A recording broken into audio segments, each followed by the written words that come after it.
Good afternoon, everyone. For those of you who don't know me, my name is Barbara Markham, and I'm the Director of Senior Resources for the City of Westland. This is a really important day today because it's important that the more people we can educate, the better off we are.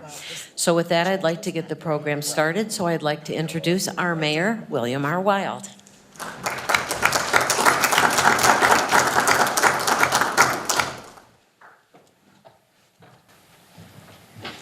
Well, thank you, Barb, and good afternoon, everyone. We really appreciate you coming in today, and we hope you don't mind that we're going to have the TV cameras here kind of over your shoulders so that we can televise today's conference and reach a broader audience. And before I get into my comments, and they're going to be short, I just wanted to let you know is that this is a major problem in the city of Westland. It's a major problem in Wayne County and all throughout the state. So I really appreciate our senior director, Barb Markham. Her and I work together on cases like this. I mean, she does most of the work, but a lot of times the calls, start in my office. But Barb is an advocate for seniors, not only in Westland, but basically any senior. So we appreciate your hard work, and Barb did a lot of work to bring this together here today. And as you can see, Police Chief Jeff Jedruzik and his team of detectives and patrolmen are here today to learn more because they're a great asset in this too, and we appreciate the chief making this a priority to be part of this today. So with that said, good afternoon. There is a particular crime that has a significant impact on one of our most vulnerable populations, that's our senior citizens. We're fortunate to have three experienced speakers today, widely recognized in their own fields, sharing their experience, their expertise on a subject that has become, unfortunately, an everyday occurrence.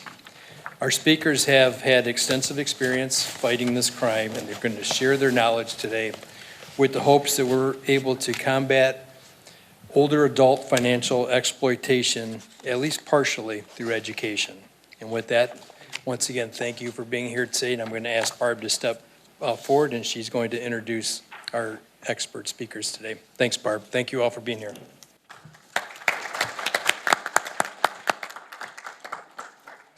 Thank you, Mayor Wild. I don't know, you probably don't know when you put together something. I will tell you, I had three people in mind, and I wasn't going to do this conference unless I got them because they're the very best.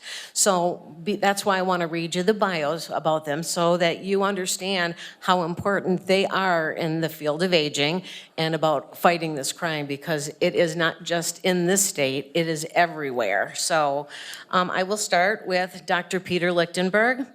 He is the director of the Institute of Gerontology and the Merrill Skillman Institute. He's also a professor of psychology at Wayne State University. Dr. Lichtenberg, one of the first board-certified clinical geropsychologists in the nation, has made contributions to the practice of psychology across the variety of areas, including Alzheimer's disease, medical rehabilitation, and with those suffering from late-life depression. He is particularly interested in the area of intersection between financial capacity and financial exploitation, finding a way to balance autonomy and protection for older adults, and has created several person-centered financial decision-making and vulnerability scales. He's authored 7 books and over 200 scientific articles on geropsychology, including being the senior editor for the American Psychological Association's Handbook of Clinical Geropsychology, and serves as the 2022 president of the Gerontological Society of America. Very distinguished, Dr. Peter Lichtenberg.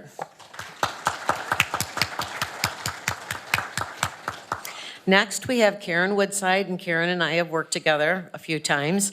As a former Wayne County Assistant Prosecuting Attorney, Karen Woodside served the people of Wayne County and the state of Michigan from 1988 until her retirement in 2009. She worked in the Juvenile Division doing trials, warrants, and then the Appellate Division, where she argued and had cases in the district courts, circuit courts, and the U.S. District Courts, 6th Circuit Court of Appeals to the U.S. Supreme Court. Subsequently, she handled extraditions, FOIA, Parole Appeals, Drug House Forfeitures, and Special Operations. Woodside's background in criminal law and her experience with elder law and crime victims was a natural progression in helping vulnerable adults. Woodside served 3 full terms on the Michigan State Bar of Michigan's Character and Fitness Committee and was appointed by the Michigan Supreme Court in 2004 to the Michigan Attorney Grievance Commission, where she has served 2 full terms as a commissioner.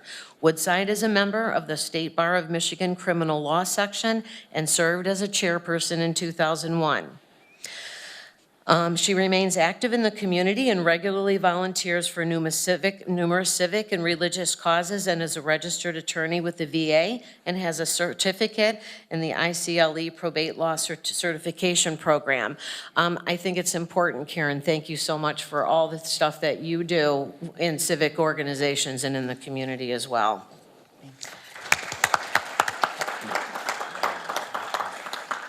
Now we come to Scott Teter from the Attorney General's office, and he is the Division Chief of the Financial Crimes Division of the Michigan Office of the Attorney General. The Financial Crimes Division also includes the Child Support Unit and the Elder Financial Crimes Unit.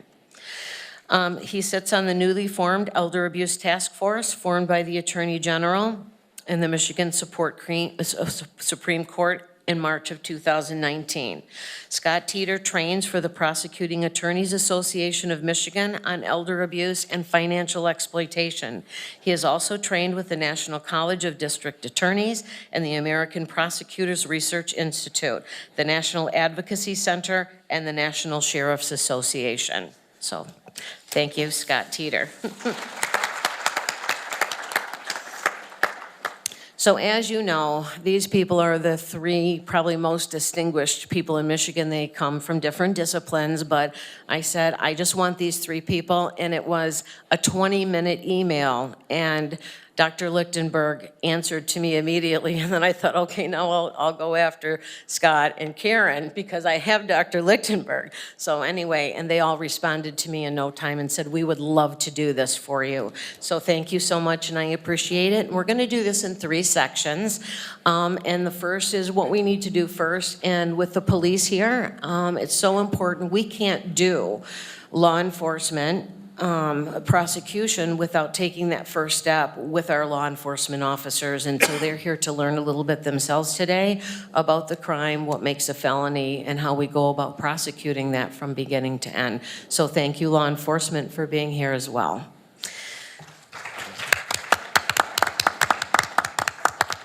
And Chief Jed Brusick, you want to stand up? This is our Chief of Police, and he has coordinated his detectives and some of our officers to be here today.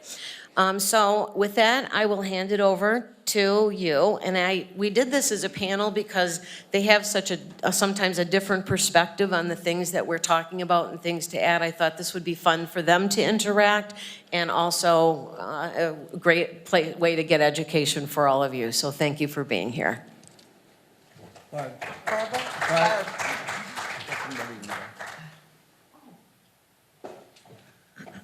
have a dignitary here today. Council President, would you like to come up and welcome everyone? Welcome. I actually invited a couple people, but I was hoping more of our dignitaries would be here, and we are filming today. So Jim Hart is our council president, and this is great because he can share this information with the rest of our council as well. So thank you for being here too.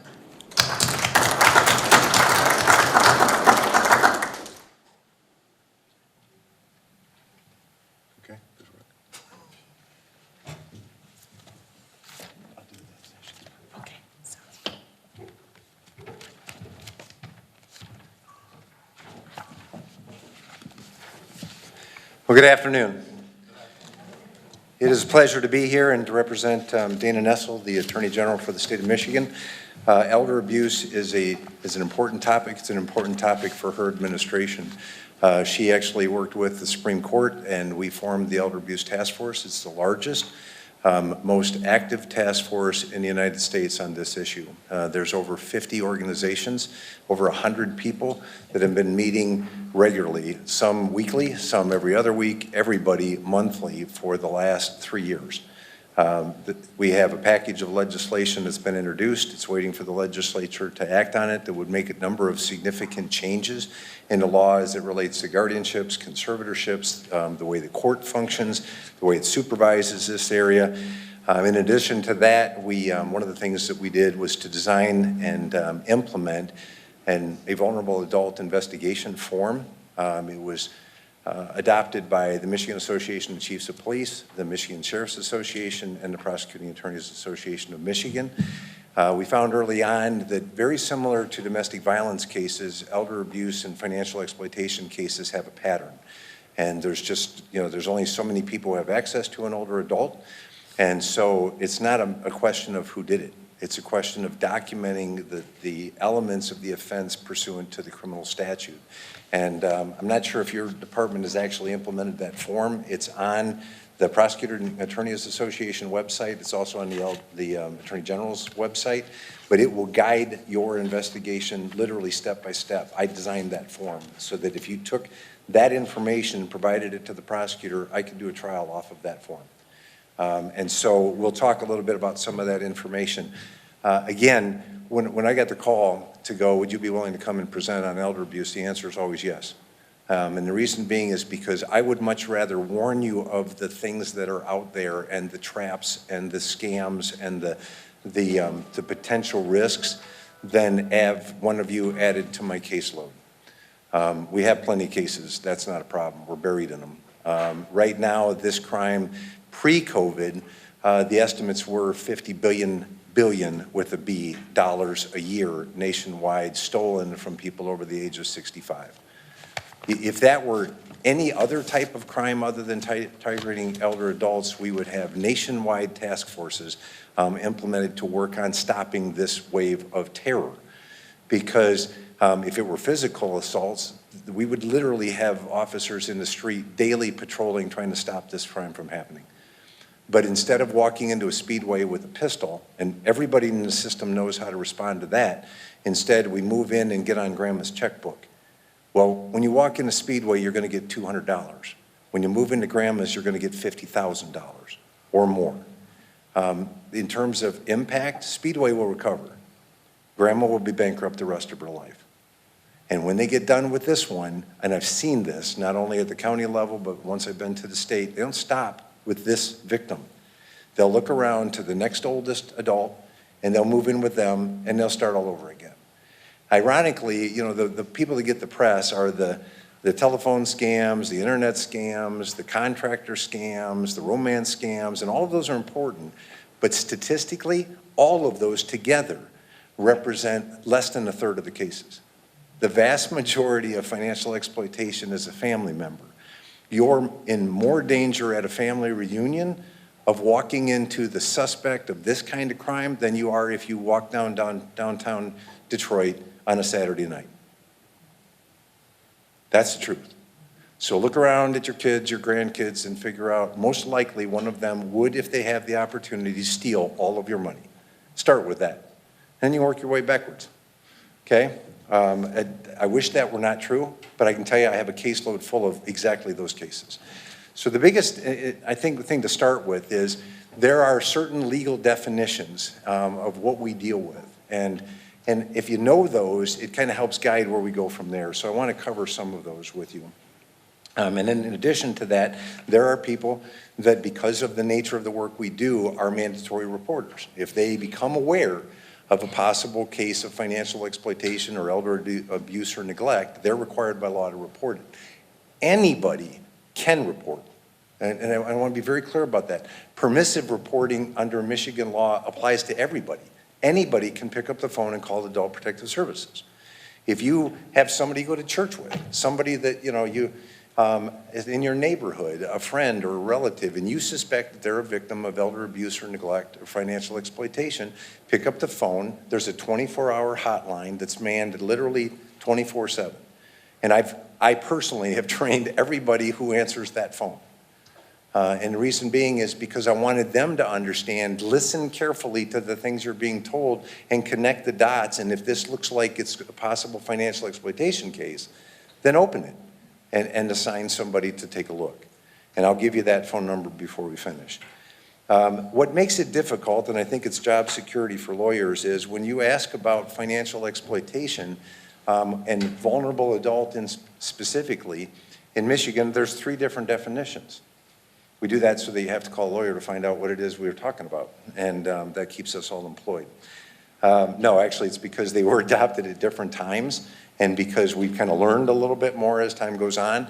There's not an elder crime in the state of Michigan. That's not the definitions that we use. That is the case in some states in the United States. They just set a flat line and said, okay, at 65 and up, if you target one of those individuals and you take money from them, that's an elder crime, and it's handled a different way than any other crime. We don't have that. We use vulnerable adult. There is some discussion about putting in one in the state legislature right now, even on the task force. So we have 100 people in the room, and I said, can we agree on an age over which you should be entitled to special protection?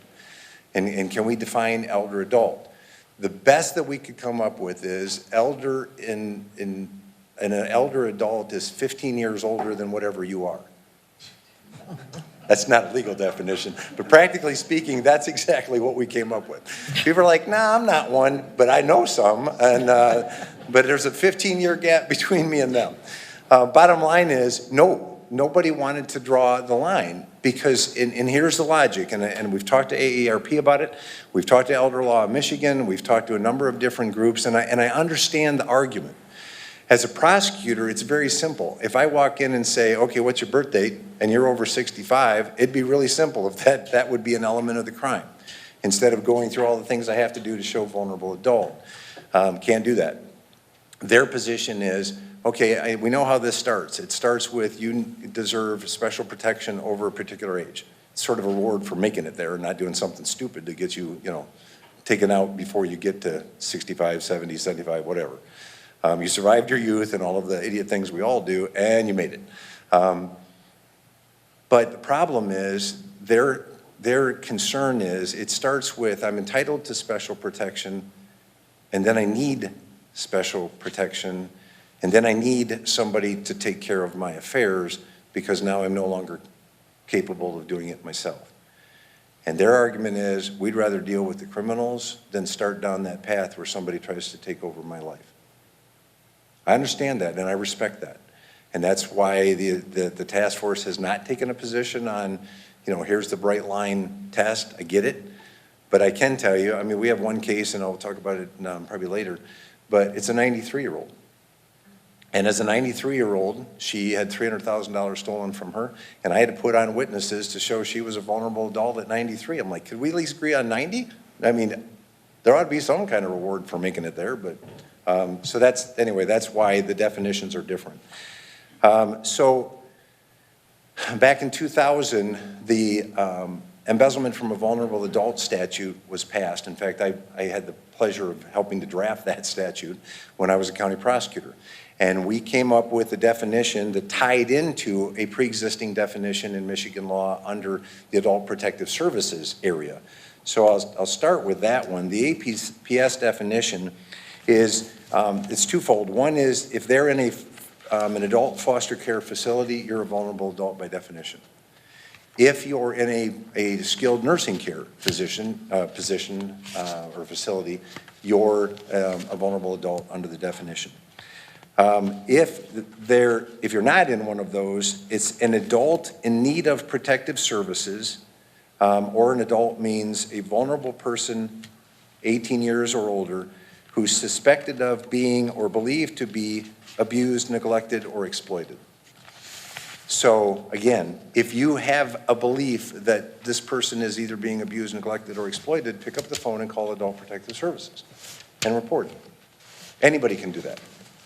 Okay, we took that definition and drew it into the criminal statute, and it's this. It's an individual age 18 or over who, because of age, developmental disability, mental illness, or physical disability that requires supervision or personal care or lacks the personal and social skills required to live independently.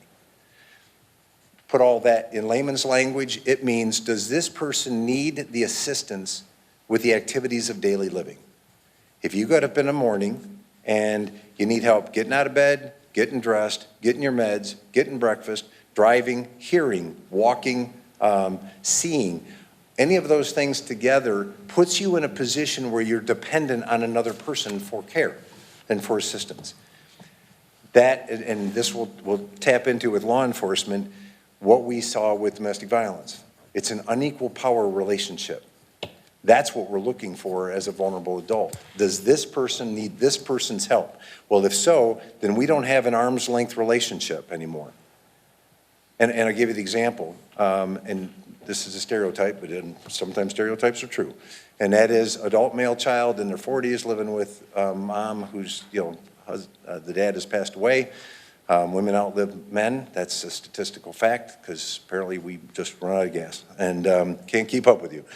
And bottom line is when that happens, so you have a surviving mom, adult male child moves back into the house, takes over the house.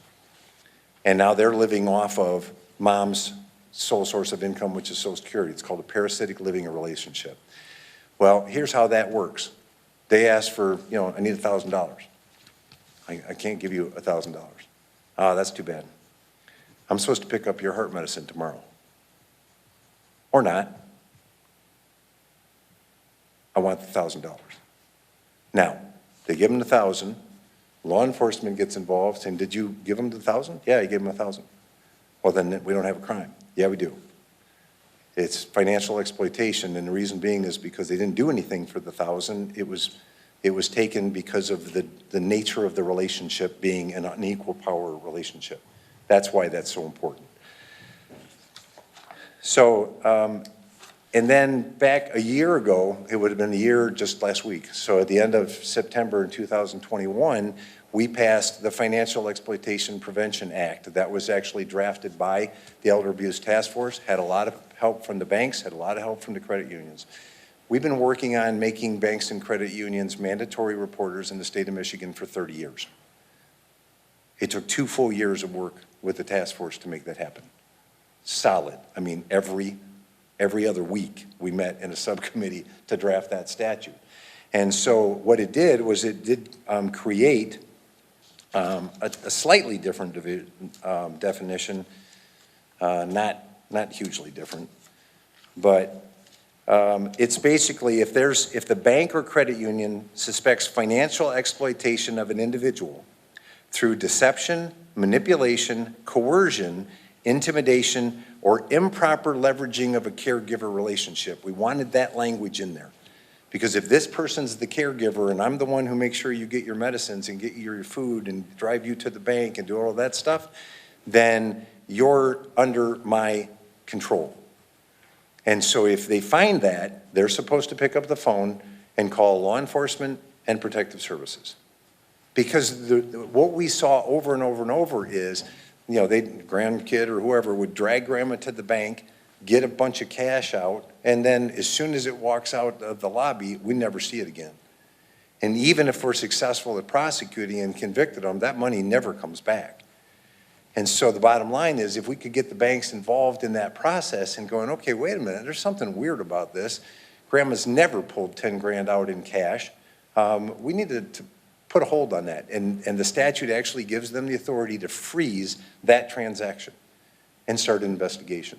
Just to give it, just a pause to give time for law enforcement to become involved. They're required to notify APS and law enforcement so we can take a look and go, wait a minute, what's the money for? And statistically, there's only 3 areas that you can get rid of a lot of cash with having 0 to show for it. Drugs, prostitution, gambling. Statistically, the one I'm seeing the most often is gambling. Grandkid takes it, burns it up at the casino, and it's pretty easy to be pretty flamboyant in your betting style if you're living off of somebody else's money. So, and I tell you that because not reporting a family member for this kind of criminal activity makes sure it will continue. It will continue until that person is broke, and then they'll move on to somebody else.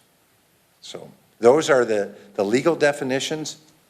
And in terms of mandatory reporters, and a lot of them are folks that you would expect, again, by the nature of their employment. So it's healthcare workers, education workers, social welfare workers, mental health professionals, and any other human services, plus law enforcement. So if those people become aware that this person may be abused, neglected, or financially exploited, they're under a legal obligation to pick up the phone and call APS. And so if, again, if you find yourself in that situation, that's the proper course of action. And to give you that, the Adult Protective Services 24/7 hotline is 855-444-3911. Now, and again, 855-444-3911. If it also involves somebody who is in a nursing home or adult foster care facility, the Attorney General's office has our healthcare fraud division, and they actually will investigate those types of cases as well. And so our hotline is 800-24-ABUSE, ABUSE, which is actually 800-242-2873. So that concludes the definitions section. And I just want to direct some comments to law enforcement. And that is where the trigger is for us is to make sure that you document the vulnerable adult part. Because once you document that this is the assistance that they need, and that's why that form is really helpful, because it's literally checkboxes. Do they need assistance with taking medication, walking, driving, all of that stuff. Once you have that, then it directs the prosecutor under 750-174A instead of looking at the full array of other charges. Why that's important, excuse me, is the language in 174A is pretty specific, and it deals with the finances taken by fraud, deceit, coercion, misrepresentation, or the language we really pushed hard to get, unjust enrichment. Every case I've prosecuted has been under unjust enrichment, every single one of them. And the reason being is because I can prosecute that case whether or not the victim is able or willing to cooperate with the prosecution. Literally, it is how much money was taken. I can get that from the bank records, the checking account records, all of that stuff. And what did you do in exchange for that money? Great part about it is that you can ask the suspect because they will brag to you about how much help they give grandma. So I get her up in the morning, I cook her breakfast, I give her medicine, I drive her to the doctor, I drive her to the bank, I mow the yard. Okay, but you paid yourself $50,000 in the last 4 months. For that, you can hire me. You can hire all of us. It never matches the amount of money taken. And that's unjust enrichment.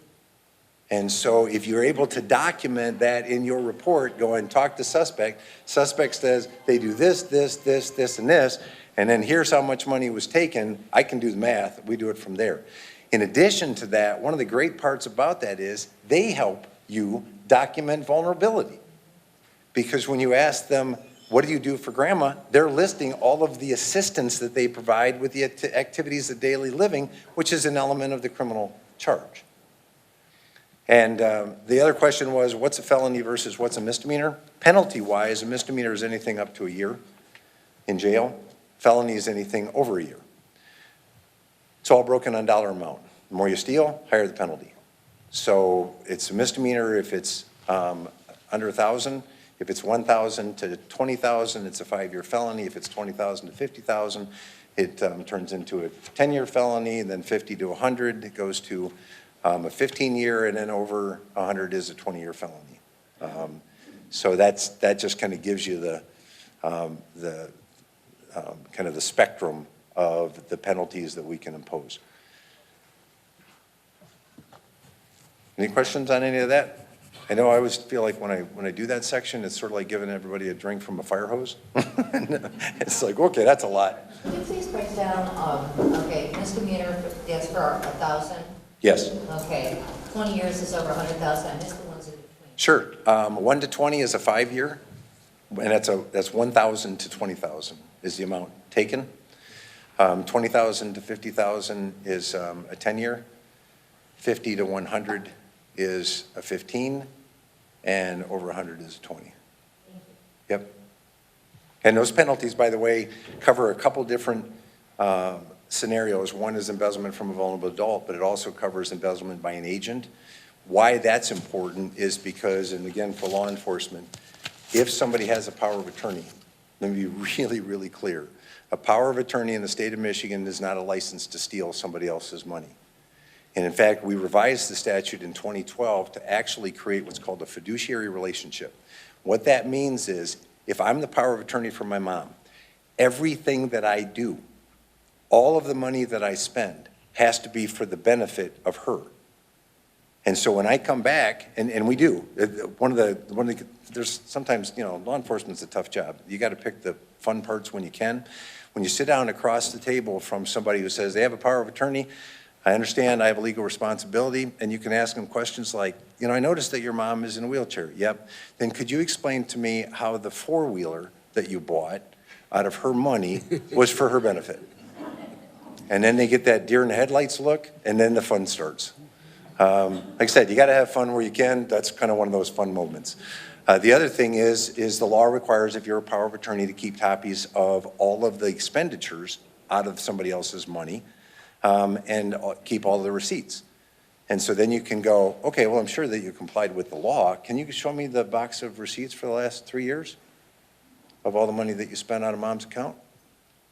I had one guy go, yeah, we got them. It's going to take me a couple days to put them together. All right, then this is Monday. We'll see you Wednesday. Yeah, he didn't do very well. He had trouble finding them. You know why? Because people don't track the money that they steal. They don't.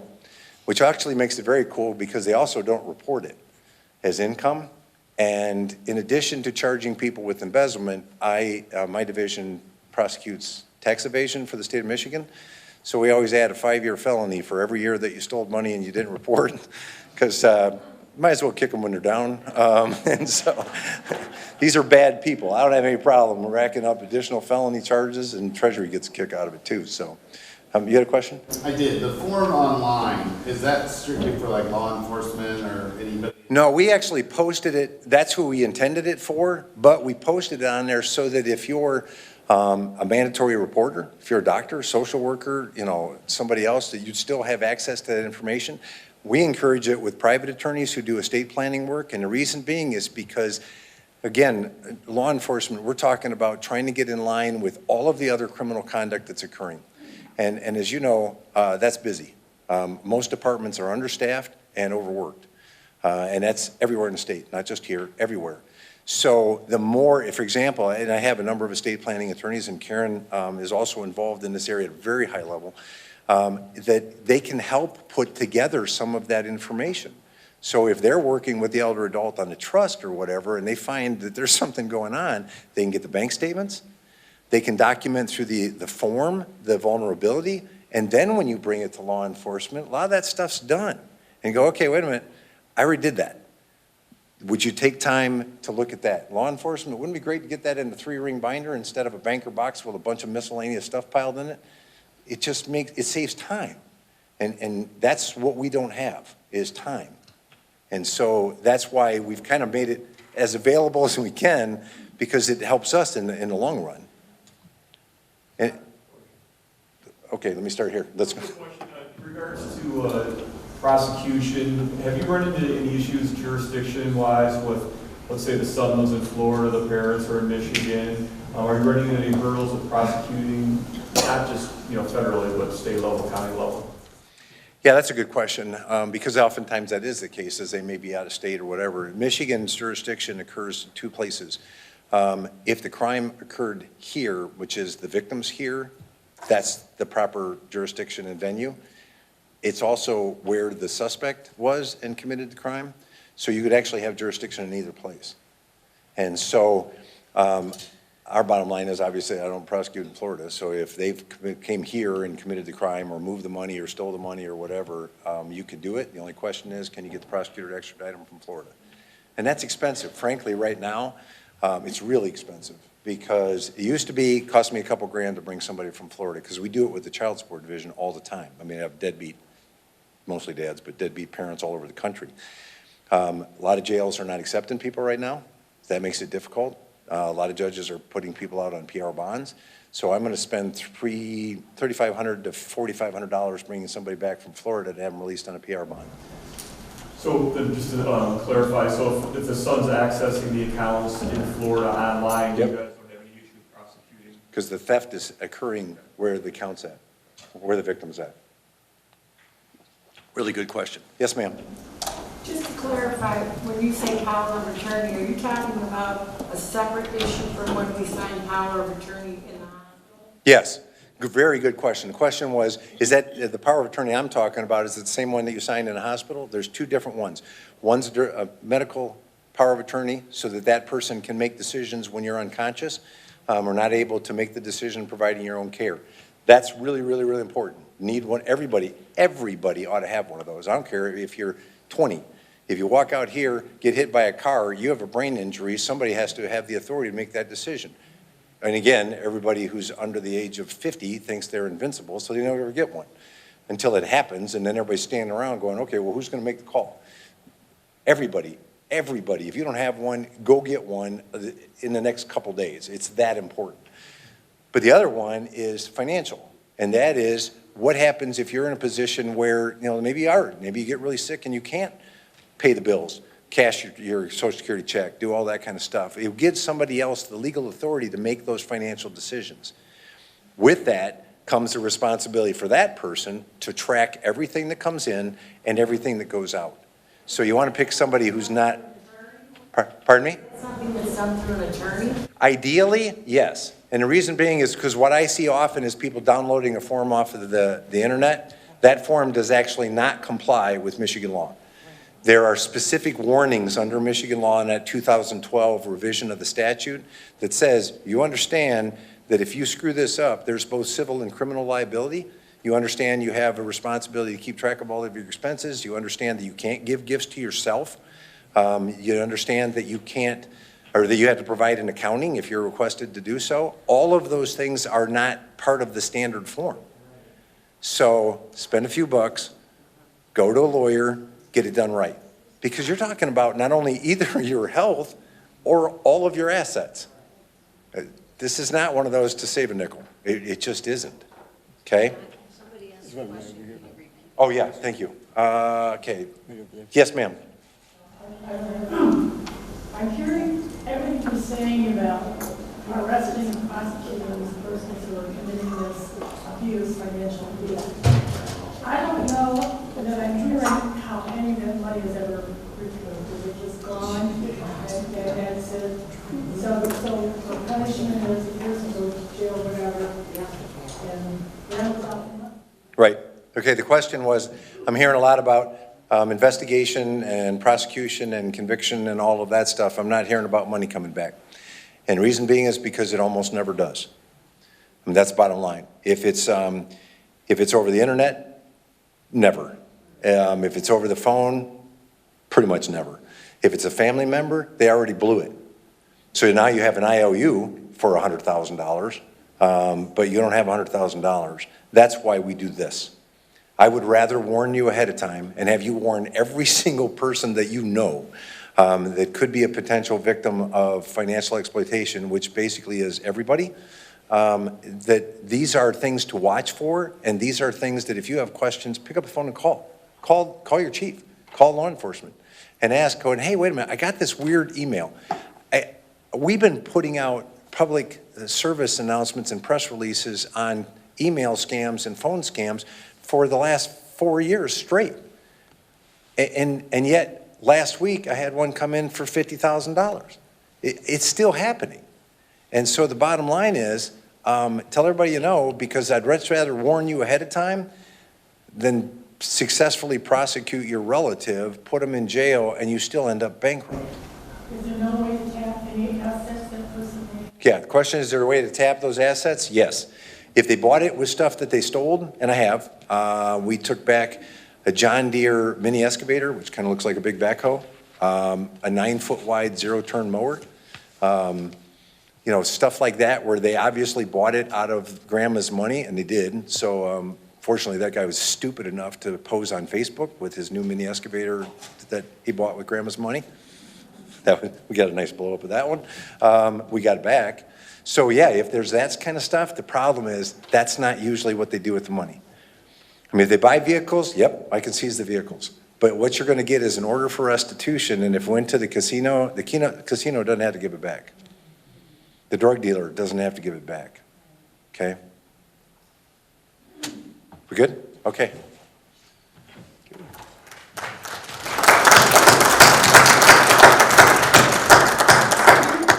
I would like to also let you know that available to seniors, there's a place in Redford on Hathaway, it's Neighborhood Legal Services, and they will do durable powers of attorney and durable power for health care and wills. So, you know, they do it at a nominal cost, or I'm not sure how they do it now, but if you can't afford an attorney, you should definitely call them once a week. I think they have a senior time when people can come in. It's usually in the afternoon. So that's on Hathaway and Livonia, and it's the Wayne County Neighborhood Services or something like that. I'm sorry, in Redford, yeah, Redford. And the other thing is when all this money is gone, the people have no money. And this is a big problem, because if you need skilled nursing care, you are trying to qualify for Medicaid, and there's a 5-year look back. So all that money that was stolen, like I had a client who had $600,000 stolen. I had a client who had $1.5 million stolen by a caregiver, and they don't qualify for Medicaid. It was private pay only. They're out of luck. And what they do is try to find relatives that'll watch them. Certain people don't have children. It's a very, very difficult situation. So it's not just losing the money. You're affected for all the money that was taken from you for 5 years. And so you need to be mindful of that. And I think you have to be very careful of the durable powers of attorney. There's a springing kind that means when you can't, you have to have 2 letters from someone saying that you no longer have the capacity to do your own. And then there's the one that's immediate.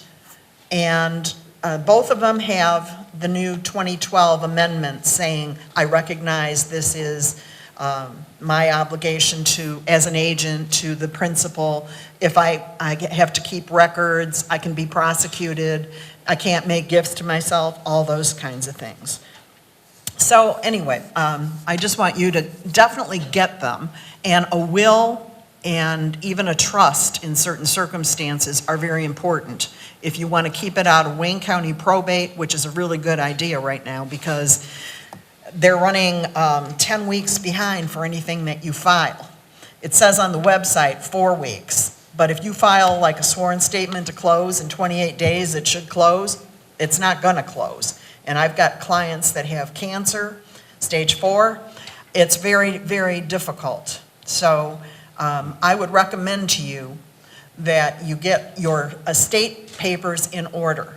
And if you have someone that you would like to be a conservator or a guardian, because that's normally what happens if you go into like a rehab facility. If something happens, it's likely going to happen that you could be in a car accident, that you could have a bad fall. You would need a durable power of attorney for finances, so someone can handle your affairs. But at the same time, a lot of people in their 80s and 90s don't have computers, and then they have an agent that comes in, a grandson, a son, and then they start going into the digital assets, and finding these things, and that's how they start taking money. So just be very careful who you appoint and know them very well. And sometimes family can be very bad, as we've heard. And we've had some issues that, and then there's also like the foreign born people who are looking for someone. If you have a pension, if you have benefits, you are number one on their list. And these people are coming over and trying to stay here and bring their children here for a better life, but you are the guinea pig, and it's not a good ending. Most of the time, I've had a number of cases like this, and my clients have ended up with no money, and even, there was one, and I brought the little disc that had the pictures, but this man, it was in the Free Press, and it was in USA Today. Frank Calcaterra and Dr. Lichtenberg did his assessment. He had no money. He owned a funeral home. He owned funeral homes in Detroit and in the Metro Detroit area on the east side. Anyway, his wife died. He got very lonely. He went to, he was thinking about this woman he met, his old girlfriend. And before he went into the Army in World War II, and so he called her, and her husband had just died. And he called her, and they got together, and ultimately they got married. They picked up where they left off. They were both very lonely. Sometimes people can't live by themselves, and they really want someone in their house that was like their wife. And anyway, it turned out that his new wife had dementia, and she ended up dying a little bit after, but he brought a caretaker into the house, and he hired her through an agency, and she had several felonies. And you think when you're hiring someone through an agency, you have to be very, very, very careful. And anyway, so this woman came into the house. She was 25. He was 86, I think, at the time. And it was bizarre, but he ended up marrying her.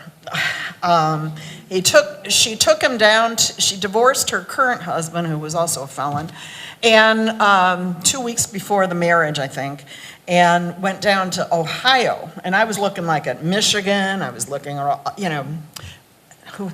Ohio had a no waiting period to get married. So she drove him down there, and they got married. But anyway, he lost almost $1.5 million. And she had a Facebook page where she was sitting there bragging about, I live now in Waterford on Cass Lake. This is my house. She's sitting on the toilet, and she's fanning $100 bills. There were 20 of them. There were numerous, she brought her mother into the house, and she put Frank Calcaterra in the basement. And one of the problems with this is they isolate people. They won't let you get your mail. She was trying to control everything. The minute his Social Security check came in, she'd take it to a check cashing place. And he had no money. I mean, he couldn't go out of his house.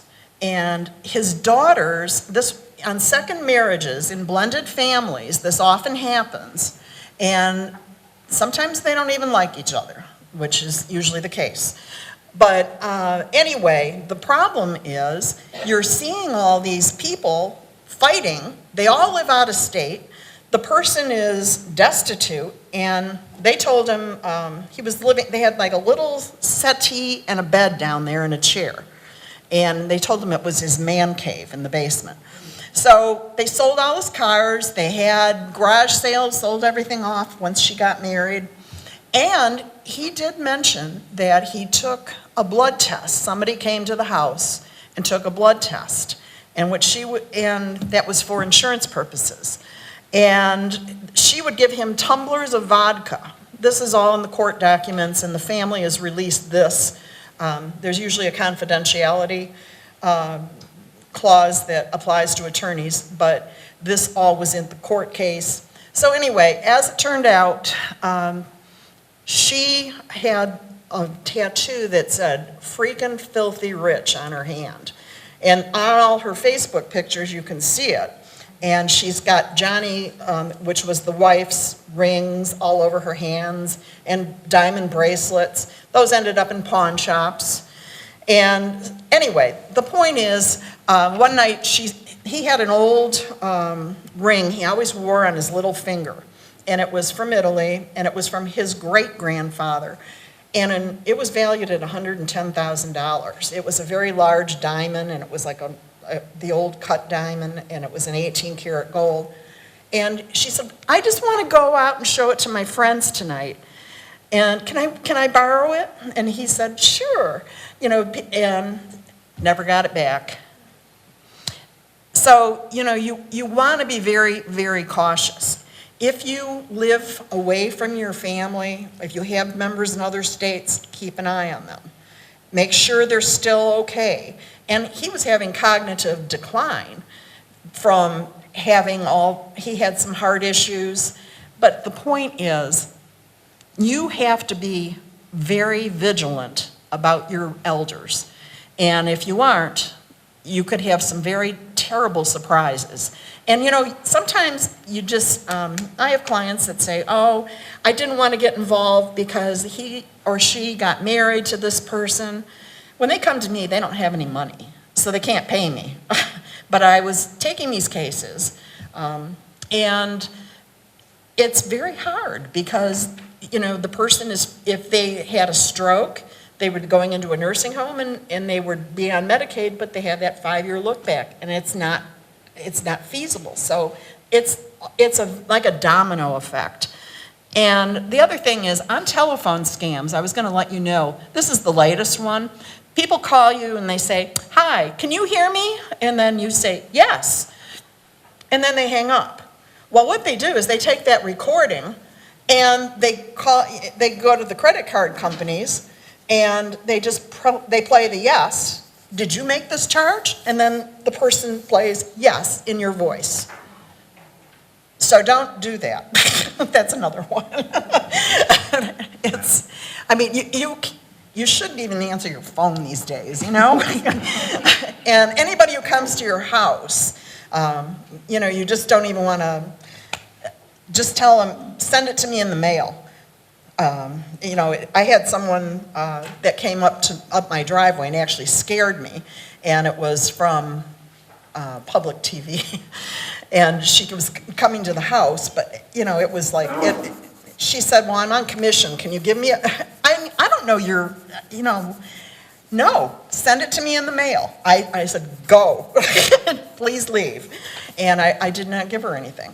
So you just have to be careful, because you're just like, as people who have Social Security, pensions potentially, and savings, you are a target. And you just want to make sure all these people who are coming after you, there are people in Eastern Europe, people in China or whatever, they have all these cyber attacks. I know some law firms that have actually had targets of cyber attacks and they've had to pay for them. So if you're on your computer, if you do have computers and you are computer literate, and one of those things it'll pop up on your screen and it'll say, "You need to click on this," and whatever, turn off your computer. Just push the button, turn it off, and then it'll go away. But deal with it later. Don't ever click on anything, okay? If you're, anyway, I think you just have to really be cautious and make sure that you're protected in terms of your estate plans. And, if you have children that have struggles, people have drug problems, these people would come in, they usually go to the grandmothers and grandfathers, and they take like their microwaves, they take different kinds of appliances. They go down and they sell it. I mean, you know, to them, 25 or whatever is like one fix. So just if anything like that ever happens, you go to the police and report it. Make a police report. And I just can't emphasize that enough. You know, it's like the person needs to get help. And by the way, in Wayne County, I did have one that was successfully prosecuted, and there was, the charge was embezzlement over $100,000 by an agent. And at that point, it was a felony, and the person got probation. They don't even go in Wayne County. Everything is so overcrowded, you know. But I do have to say that the detective in Livonia, she did a fabulous job and worked very hard on the case. So that was wonderful. And let's see. You just have to be so careful, like I said, about computer scams and emails. And, you know, mail as well. They make things look different. If you see something that comes kind of like in a manila colored envelope, it looks like it's from the government, they have an eagle on it and it has like these different names, or, you know, it may be like a iteration of Social Security, you know, or something like that. Don't respond to those things. You know, you can call the Social Security office, or you can make an appointment to go in and check if there's an issue. And never respond to these things. And I would actually recommend as well that these caregivers that you hire, my mom and dad both lived to be 98. And my father was very sick, and we didn't realize it. He had a brain tumor. And he was diagnosed when he slipped on one of those rugs they tell you not to put in your kitchen and hit his head. So he went to the hospital, and that's how they found it. So anyway, but he was like kind of losing his ability for his language skills. And he was a pilot during World War II. He was a flying tiger. And he was sharp. He was really sharp. My mother then, in 2009, right after that, she had put off going in for cataract surgery. And she, that day, she somehow, when she was using the commode to go before surgery, she fractured her back. So anyway, you know, for one yin, there's always a yang. So what happened ultimately was she had to go into rehab, and she got very sick and got some kind of an infection in her hip. And so she finally went back to the house, but we had people coming in to help her. And they were agencies. And these people were going upstairs in her drawers, and they were fixing her drawers and deciding what they wanted to and then they were taking her bills and looking through all her bank statements, and they were shredding them. And it was just, it was irritating, and it was something that we decided that could not be tolerated. So this woman was fired.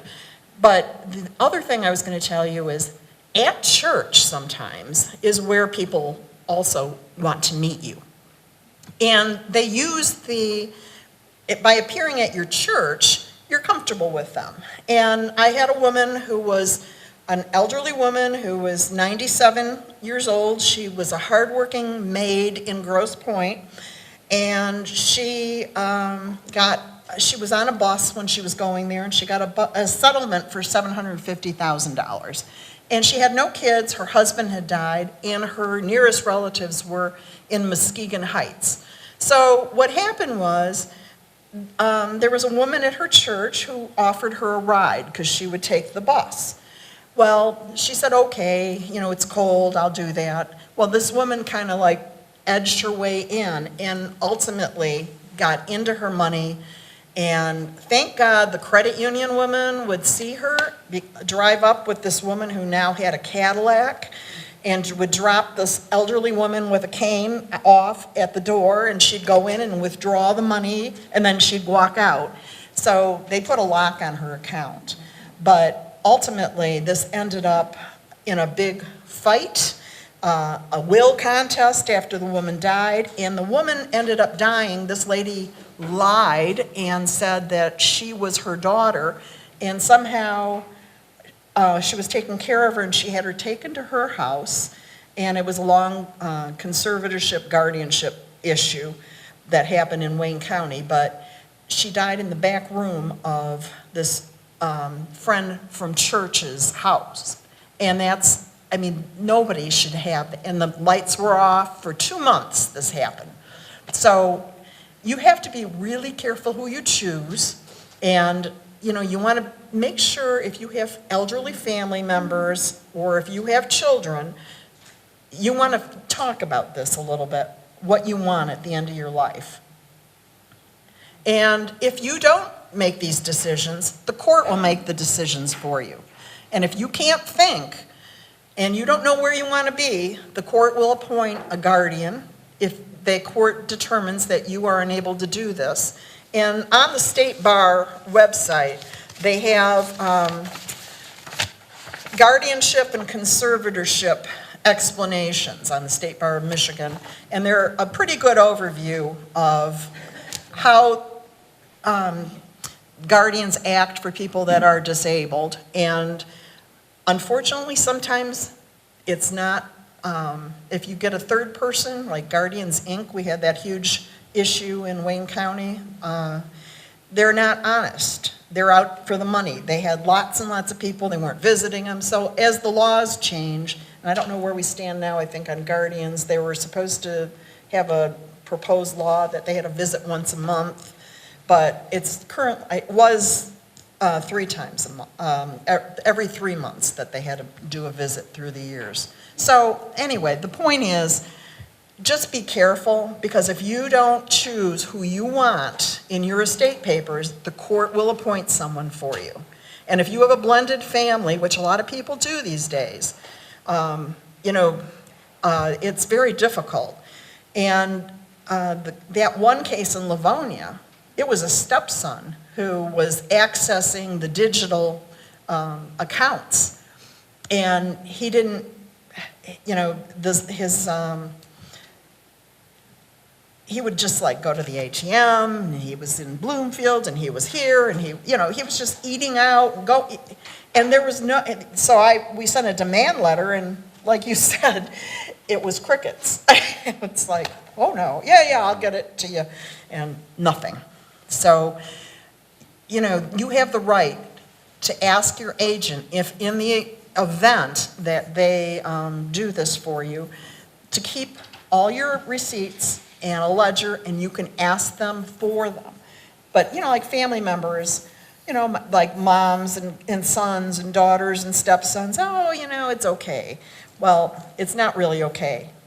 And when you see cognitive decline, it's terrible. And it is a vulnerable adult abuse, because in these facilities as well, you have to be really cautious. And I encourage people to go there at really weird times. I used to just like run in and visit my mom, and I'd say, I just want to give you a kiss. And she's like, I'm on my way to bingo. You know, come on, make it fast. You know, but she was happy there. They never knew when I was coming. And so, you know, you just want to make sure that they're okay and that they're eating. And, you know, sometimes a UTI, a urinary tract infection, can mimic cognitive decline. So you want to make sure that they're tested for a urinary tract infection. If everybody, you know, if your loved one has been okay, test them, you know, if suddenly they just go downhill. I mean, that seems to be like a possibility. So anyway, but we're talking about long-term disability, you know, long-term cognitive decline and capacity. I And would say, just to follow that up, I spent 6 years in our healthcare fraud division, and I reviewed a lot of medical records. It was actually noted if family members came in, they would make a note in the chart that daughter visited. It does make a difference. If nobody shows up, then they sort of presume nobody's really keeping an eye on them, and don't just pick the day shift. It's been my experience, that's when their starting lineup is on during the day shift. Midnight's not so much. So yeah, pick different times, different shifts, different days. That's the best way to protect the people that you care about. Yes? I have a friend, his mother is in a nursing home. They have a camera in the room. The nursing home knows it, they're allowed to have it, and it's a good idea. it's a very good idea. Yeah, the question is, our friend actually has a camera in the room, and as long as the facility is aware of it, that's not a problem. In fact, there is a statute that's been proposed, hasn't been passed yet, about allowing those universally, whether or not the nursing home gives permission. Yeah, he had to make the nursing home. But the nursing home has to be aware, otherwise it violates the wiretap statute. Yep. That's very, I think everybody should do that. Oh, yeah. Yeah. Or go twice a day. I mean, I used to do that. And go in the morning and I go at night. And every time you go through, I mean, you don't have to stay that long, but as long as you're checking and they know that you're there and you're just talking to the person, are you okay? You're still okay, Mom? The camera's great. Right. Right. But, and then if they know it's in the room, they could also wait till you're out somewhere else. And the other thing I was going to let you know is you shouldn't ever keep expensive jewelry in a nursing home or an assisted living facility. If I were you, I would get just some kind of costume jewelry and keep the originals and let the person wear the costume jewelry, because I just had a case that somewhere between the nursing home and the hospital, her wedding rings were missing, and her other ring that she always wore was missing, and nobody knows, and it's just gone. And she died, and, he made a police report, but it doesn't matter. I mean, they're not gonna really worry about it. So if those things mean something to your loved one, and she had willed them to her daughter, the daughter doesn't have them now, and it wasn't that long. So, anyway. You had a question? Yes, I would like for you to review, please, the statute that you quoted regarding a patient being in the nursing home, and the nursing home aware of that. You mentioned a statute. As far as the camera?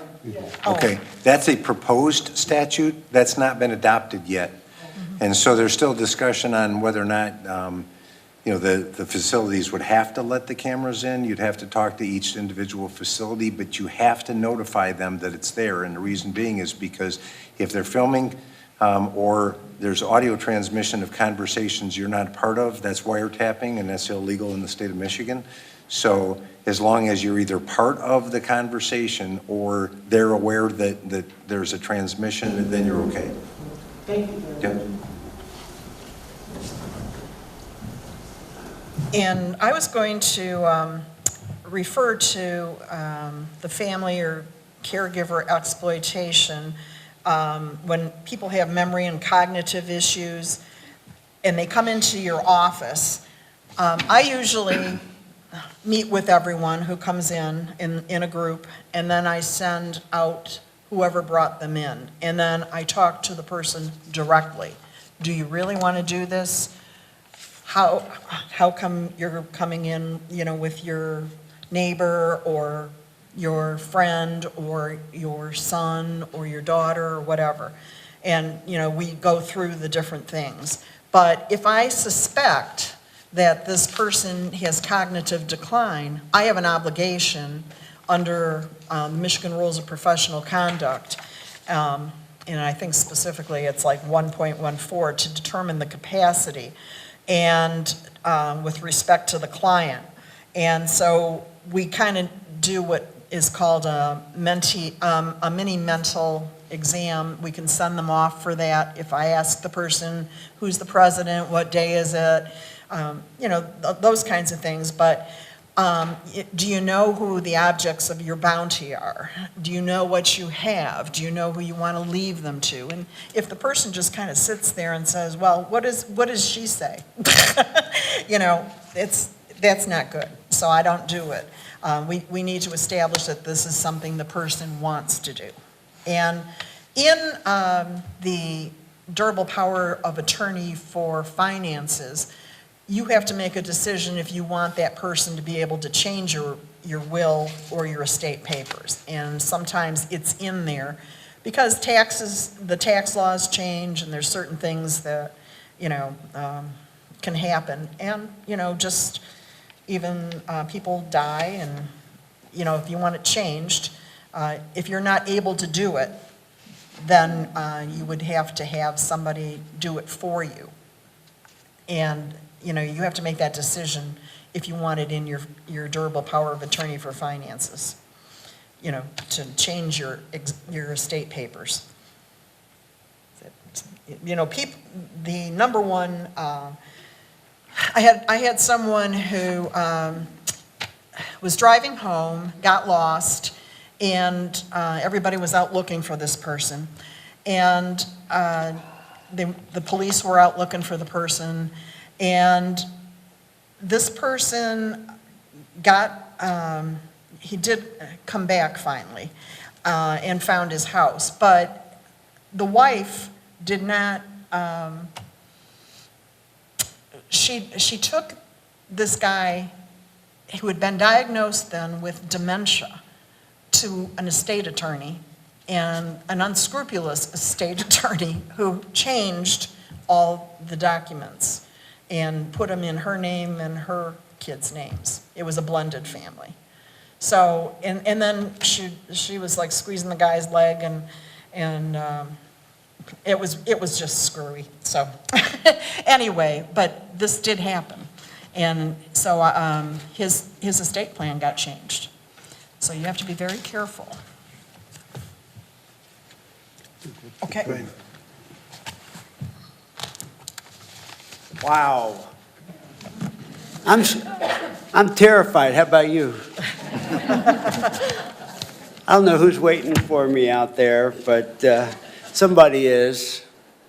Thank you so much, Scott and Karen. I mean, this is phenomenal information.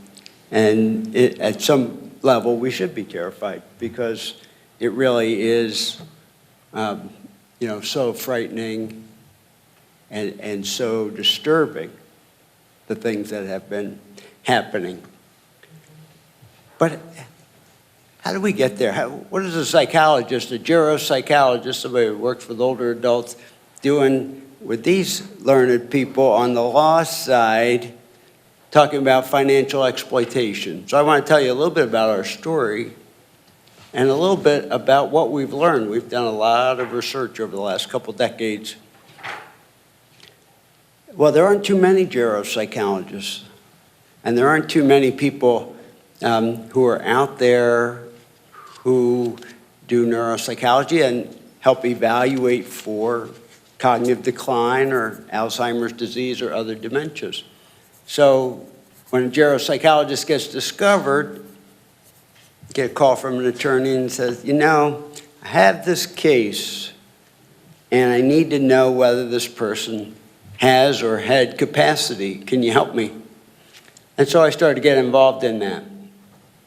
Well, once you go into that, you start to see the dark side of capacity, which is financial exploitation, all the things that Scott and Karen have been talking about. But I wanted to kind of broaden what we understood about finances and health and its place and role in our lives and risk for exploitation. And so we started to do some research. One of the things that was discussed right away was the issue of financial entitlement. And financial entitlement sort of like this. Scott was saying, you know, I'm helping my mother, grandmother getting her to the doctor, buying her groceries, so forth. And now I'm starting to think of her resources as my inheritance. So I'm not stealing, I'm just spending it early.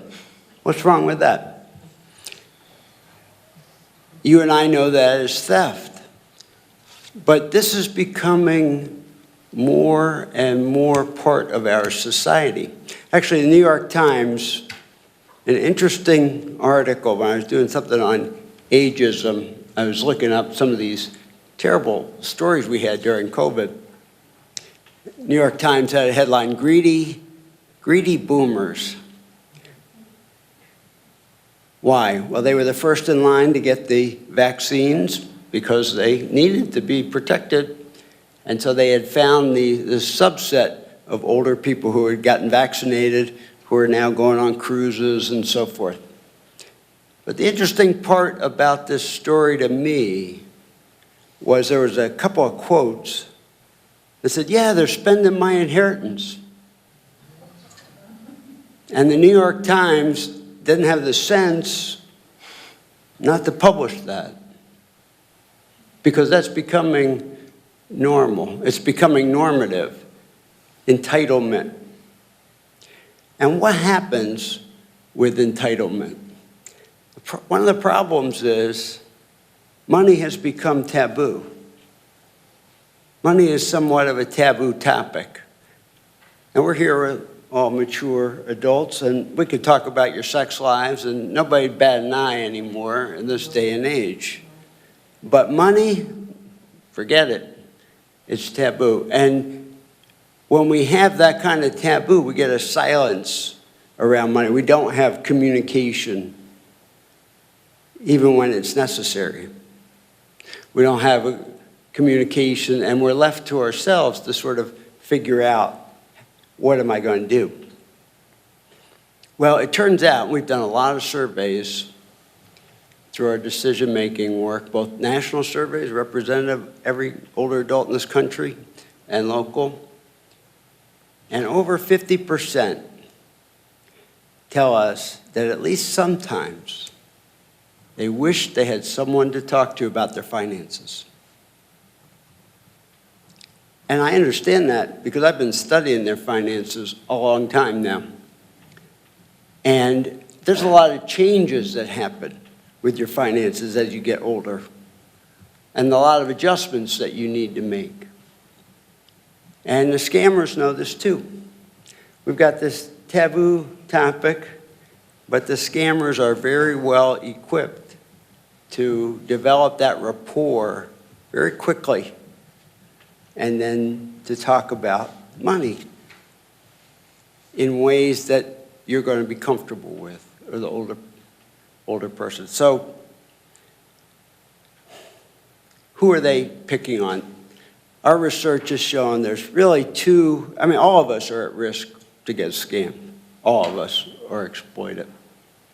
However, some people are much more high risk than others. There's really two major predictors that we found. One is cognitive decline. It doesn't even have to be dementia, but cognitive decline, a change in your thinking abilities, reasoning skills. That's a big one. And the other is psychological vulnerability, what I think of as kind of an invisibility syndrome. People who feel like what they do doesn't matter to anybody anymore, along with high levels of depression and low levels of status. Those folks, either category, are being exploited at the rate of 2 to 3 times of everybody else. And that's who the scammers are looking for. Now, when law enforcement goes in, and they do, what does the older person say? And they will. It's okay. This is what I want. This is my decision. And it is.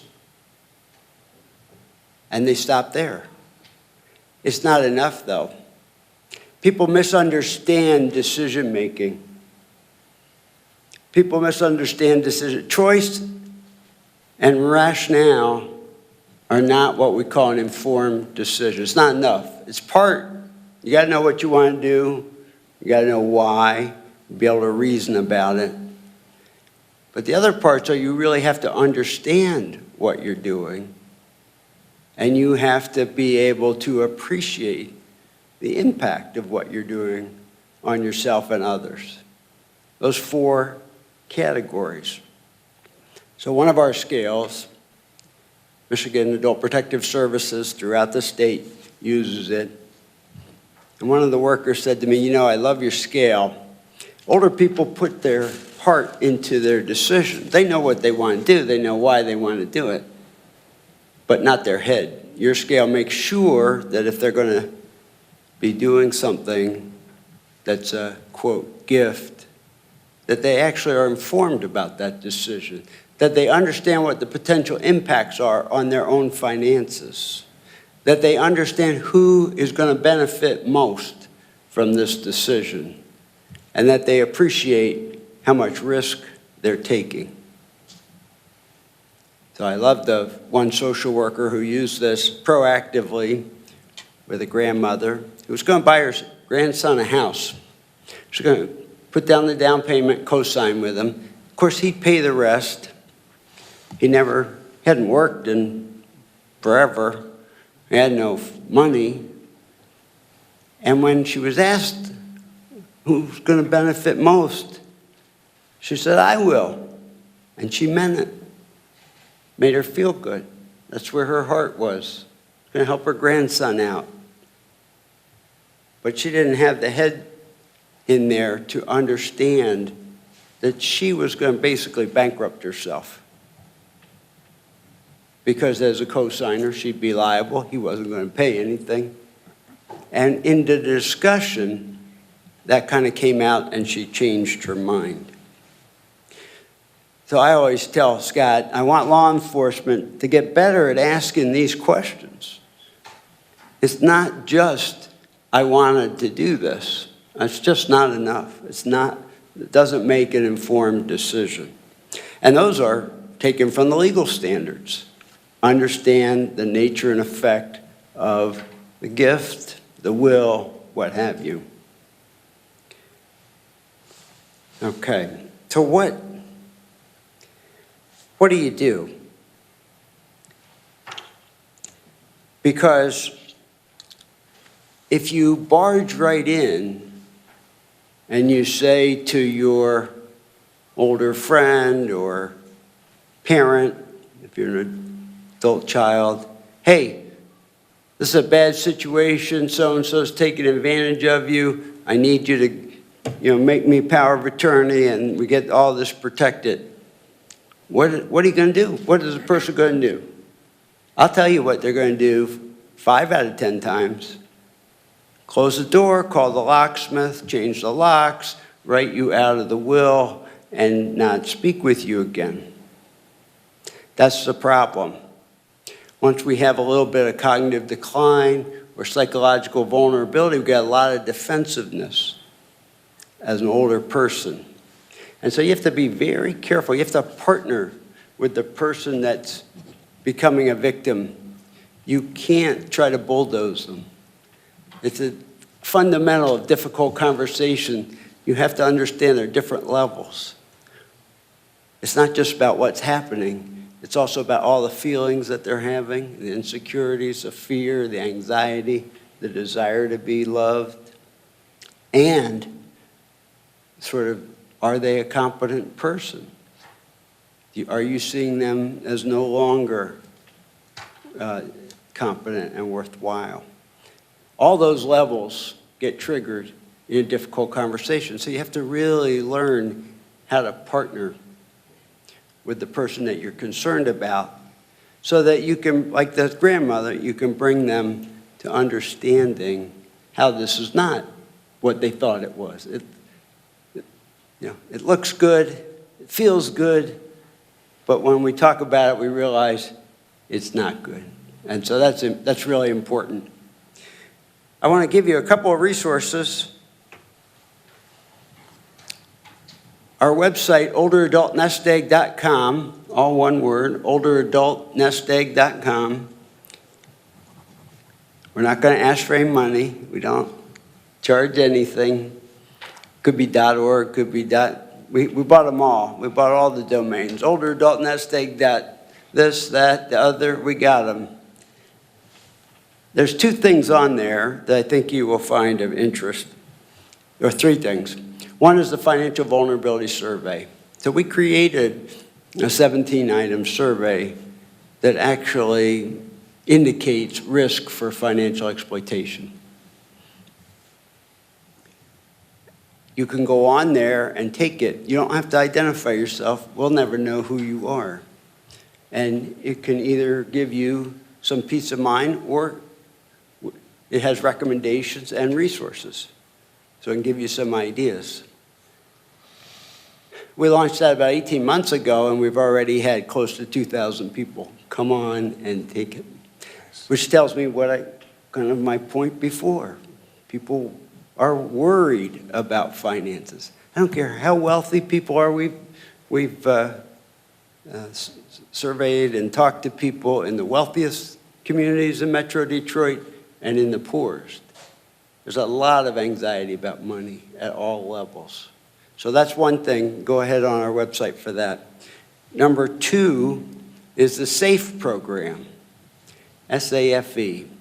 If you've been a victim of identity theft or scam particularly, but other exploitation as well, you will get individual service at no charge to you to help you clean up that credit if you couldn't figure out how to do it, make the proper reports to law enforcement and others, and put alerts on whatever financial records need to be alerted. And it's not just about the money. Finances is so integral to the physical and mental health of people as they age. And what we found is that people who came to us for help were struggling with anxiety, high levels of stress, and lower social support. And sure enough, 6 months after we've worked with them, their anxiety is greatly reduced. So it's not just about money. It's about how money integrates with physical and mental health. So the SAFE program, it's a great resource.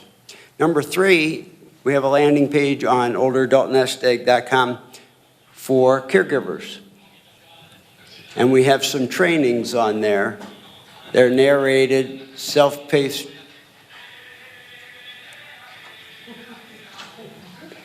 If it's for me, take a message, please. They're narrated, self-paced trainings, and one of them is how to manage somebody else's money. And our SAFE program also helps caregivers.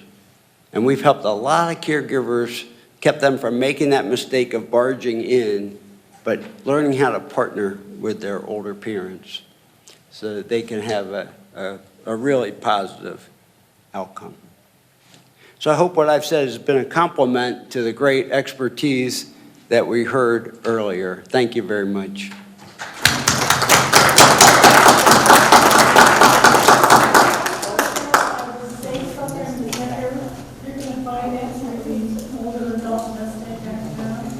Yes, you can find the SAFE program on olderadultnestegg.com on the Older Adult landing page. You'll see it. And you can find the Financial Vulnerability Survey there as well. And the caregivers as well? And on the caregiver site, you'll find the Family and Friends questionnaire. So if you're worried about somebody else, take the questionnaire and see how worried you should be. Okay? And it'll give you an indication of how much trouble you think they're in. Thank you. Any other questions?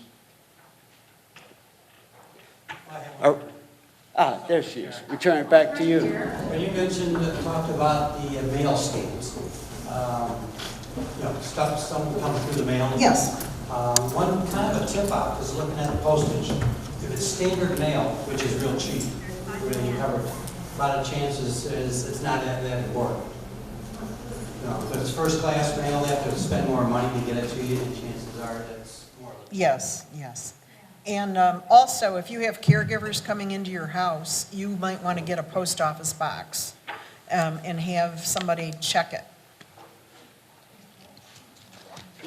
She said you would probably, if you have a caregiver coming into your home, a post office box would be a good idea. Can I People say will- one thing about that, Barb? We did a lot of focus groups before we developed our caregiver study. And in about 25% of cases, we found that the way a caregiver realized that an older person, in fact, was starting to have dementia was either the mail or finances. So it's a real tip-off. And the first thing I did when my mom passed and my dad was in long-term care was get the mail to come to me. You know, I have to say, you know, for me, it's funny because a lot of places don't want to spend money on senior resources and all of those things, but it's like you look at segments of the population that are divided, but, you know, let's face it, every single person in this room is going to get old. Anyone watching this show is going to get older.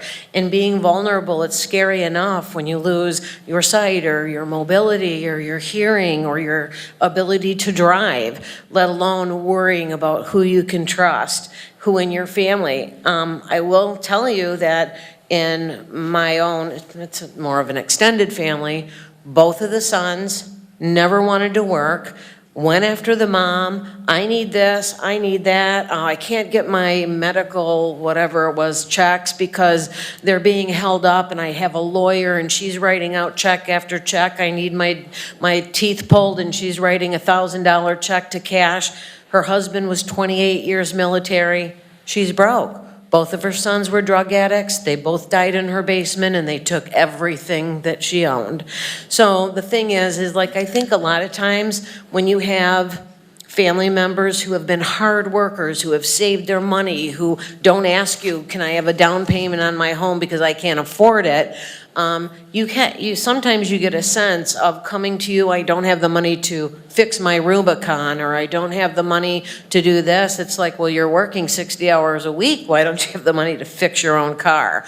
I think sometimes people want to do wonderful things for their family, but allowing and enabling children to not perform or be adults and accept responsibility for their own lives can get people into a lot of trouble. We love our family members more than we love life, so we want to help them, but I've seen in a lot of circumstances helping them isn't doing them any favors, especially when it's a lifelong thing.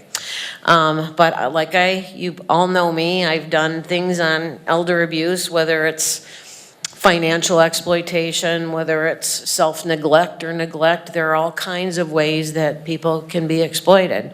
So you know that I do these shows for the benefit of the community. I certainly hope they help, and I want to thank all of our people who came here today, who shared their day to educate you and try to help you and the people that you know. So thank you very kindly. Say one more thing. Sure, Karen. Yes, I just wanted to say, you know, sometimes in looking at vulnerable adults, you have to understand that even those with cognitive limitations retain their right to make their own decisions until they're adjudicated as being incapacitated by or mentally incapacitated by a court. I mean, that's, you know, they do have that right. And then sometimes kids get into it with the parents because they don't like the choice of possibly the spouse or who they're spending time with. You know, oh, I don't like you going out to dinner with them. They're afraid, you know, it's whatever. It's a difference of opinion rather than, I mean, you do have a right to do that. And in the Calcaterra case, when we went to we took Frank and the daughters came in from out of town to the Waterford police said, well, it's a civil matter. he married her. And nothing ever happened to that woman. But the public administrator who was appointed to the case did get the marriage annulled. So that did help. So she wasn't entitled to anything. But I just wanted, if you want to stay in your house, or, I mean, if you're having problems like that, if you have a very firm feeling and you have cognitive abilities and you have the ability to do your your daily, your ADLs. Activities of days, yeah. Yeah, I mean, Daily you know, living. you're good, you can stay in your house, but unless you're adjudicated by a court, so. Well, that's kind of a flip of the coin, because we live in the United States, and our ability to make decisions whether other people want to live in trash, okay, or in filthy conditions, or, I mean, sometimes Adult Protective Services are called in and say, wow, that's not as nearly as bad as we've seen. People may choose the way that they want to live, and unless the court says you can't make those decisions anymore, they have a right as Americans to pursue life, love, and happiness, I guess. But so it's really important to know. You may know somebody has a problem in your family making decisions, but unless somebody says legally they can't make those decisions anymore, they can decide on their own what they want to do with their home, with their life, with their family, with everything. Yeah, that just underscores my point. You have to learn how to partner with a person who's in trouble. Absolutely. You can't try to bulldoze them, because in most cases they'll still have enough acumen to fight you off and get themselves into worse trouble. And you don't want to do that. You're going to rupture that relationship that you have. So you have to learn how to partner with somebody. You can't just steamroll. I have a question for you, Dr. Lichtenberg. How do you start having that conversation? I mean, I know that dementia probably progresses. Is it better early on if somebody says, I feel like I'm having some problems with my memory? And how do you start that? It's like, when do you give up the car keys? It's like that conversation. How do you start that? Yeah, start early, so, you know, you don't start as late as what you said. So there's three things, three symptoms to put in your back pocket. If, you know, we all wonder, well, shoot, I forgot where I parked my car. Like, you know, I mean, my mom and I forgot where we parked it in the New York Port Authority one day. I mean, we found it, but that was quite an experience. We weren't demented, we just weren't paying attention. However, three symptoms. One, people start to repeat themselves, the same kind of story, without realizing that they're telling it again. Number two, if you're driving with somebody and you start to feel unsafe as a passenger, whereas you hadn't felt that before, beautiful, right? That's another one. And number three, you notice a change in mood, maybe apathy, maybe irritability, maybe some suspiciousness. Those are early signs of change. The way that I start all these conversations is I'll say to an older person, I'm really interested to know, what do you know about this issue, financial exploitation of older adults? Because it's everywhere, and I'm reading a lot about it, and I'm just interested to know what you know about it. And have you had any experience with it, or any friends that have had it? Start to get them talking about that. Well, how do you think you are going to protect yourself? And then you come around to the issue that you really want to talk about, which is person X who's come into their life. Say, well, I wonder how, you know, I've been wondering about this. You've been wiring this person money. You know, what's that been about? See, so you sort of work your way into a conversation, and then you sort of say, well, how's that benefiting you? What's the, you know, what's happening with them? And really, have you ever met them? You know, that kind of thing. So you start out with a curiosity. That's how you partner with people. You've got to get their voice involved. And not just yours. You've got to be the good listener and sort of bring it towards where you want to go.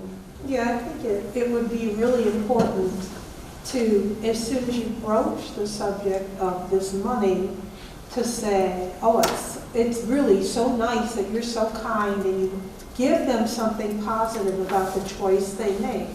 Tell them how nice it is that they want to help, but you want to understand. Because That's great. they won't be as defensive. Yeah, they won't be as defensive. Yeah. Yeah, or even ask them kind of what motivated you. Is it just because you're a kind person, because that's how I know you, or was there something else? Ask questions. I wanted to hit on guardianships and conservatorships and phone scams. Oh, yes, and I have one question. If there's a professional guardian, how many people can they take to be guardians over? Right now, it's unlimited. Unlimited, like 500-600 at a time? Yes. Somebody's managing that? 900, I think, is the record right now for Michigan. 900 people. We actually proposed legislation to the task force to put a limit on it, but the Michigan Guardianship Association has been opposing that change. Of course they have. Yeah, but I grew up in a town with 1,100 people. So that's basically, I would be responsible for every single person in my town's life every day. That's impossible. I don't care what kind of staff you have. Yes, question? How works any financial institution? We're talking about freezing funds on account of that. There could be some kind of other abuse. Is there like any kind of like legal ramification or guideline we should follow if you think that money is, if you want to freeze there? Okay, the question was, if you're in a financial institution and there is an ability under the new law to freeze that transaction or the account. The question is, are there any ramifications? I assume like civil liability or whatever. It's right in the statute. The answer is no. If they make a good faith decision based on their investigation to freeze the account, there is protection from any lawsuit. And the reason being is because if we didn't put that in there, nobody would do it.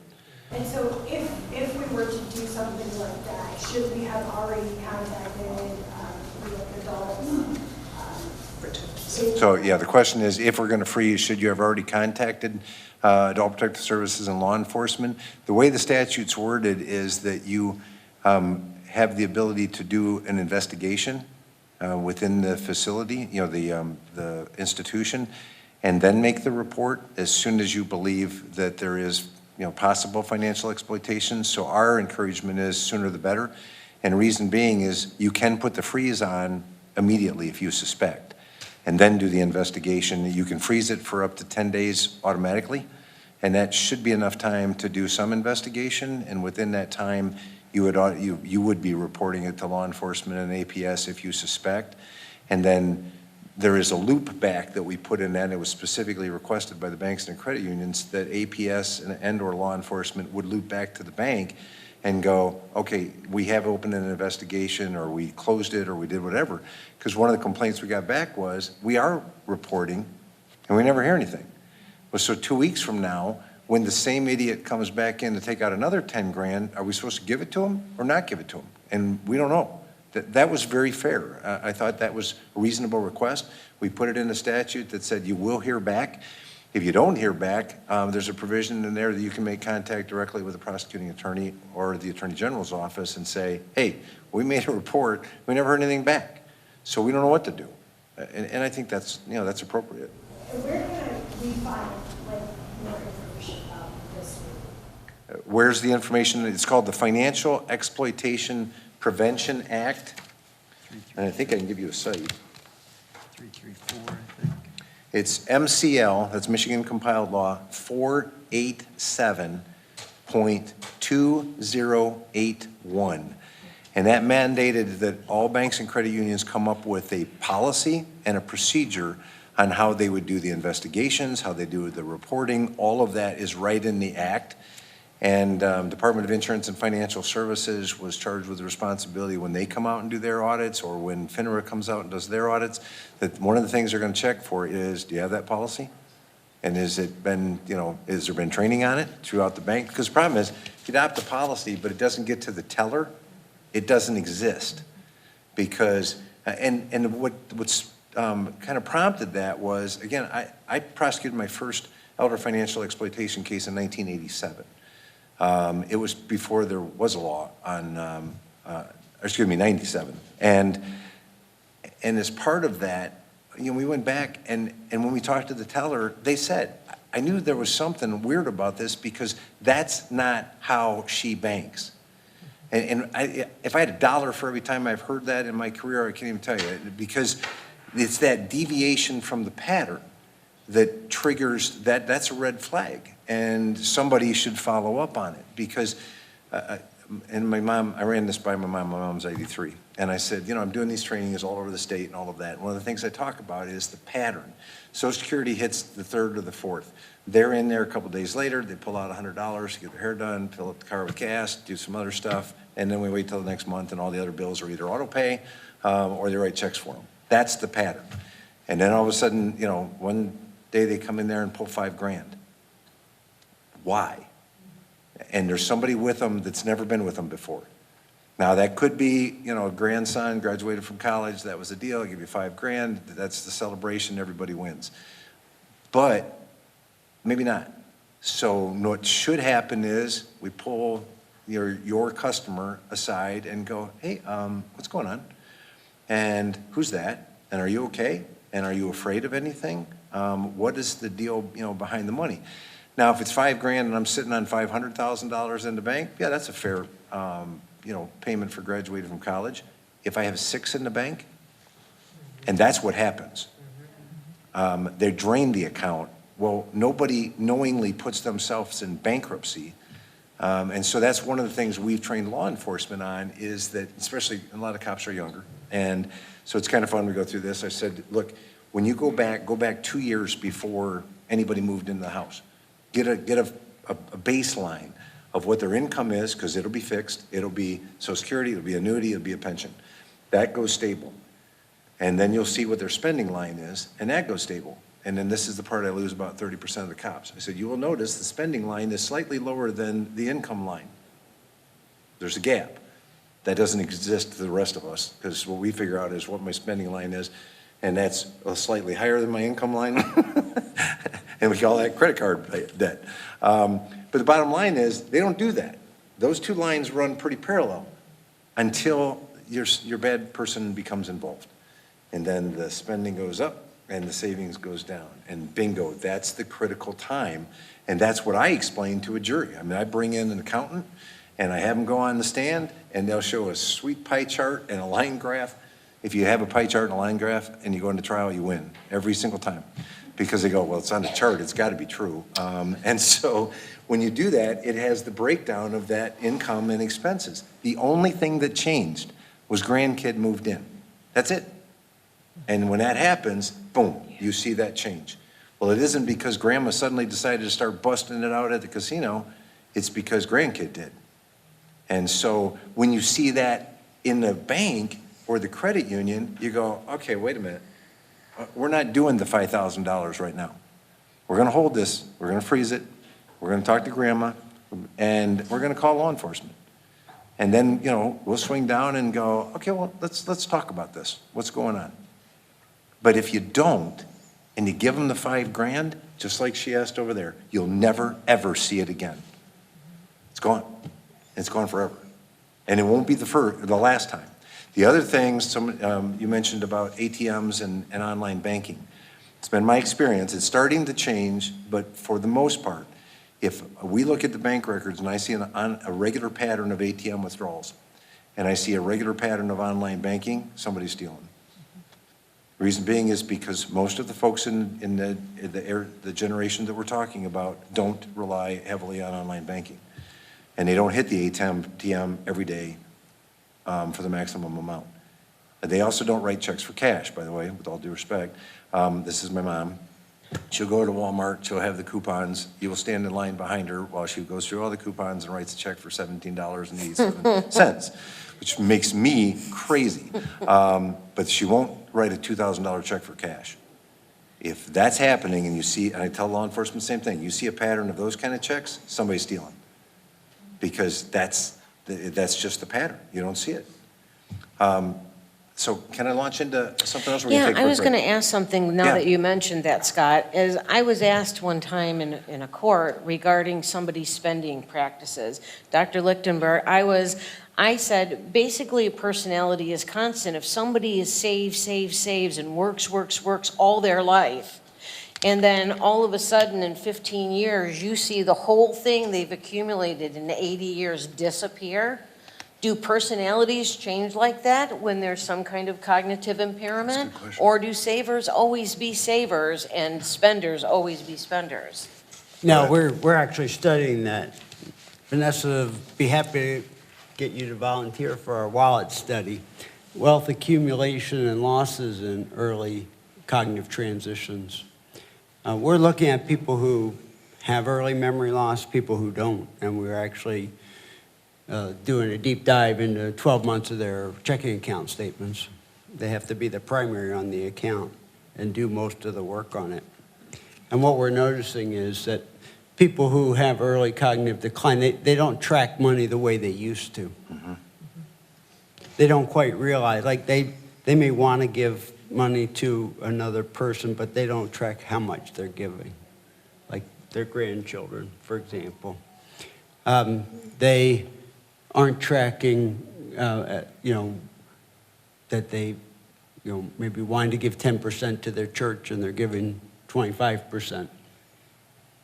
So it does change with early cognitive changes, and personality does change with dementia, early dementia. And that's part and parcel. Function, cognition, personality, all are part of the dementia syndrome. They are the three characteristics that change, and one of the earliest functional changes is, as we've been talking about, is money.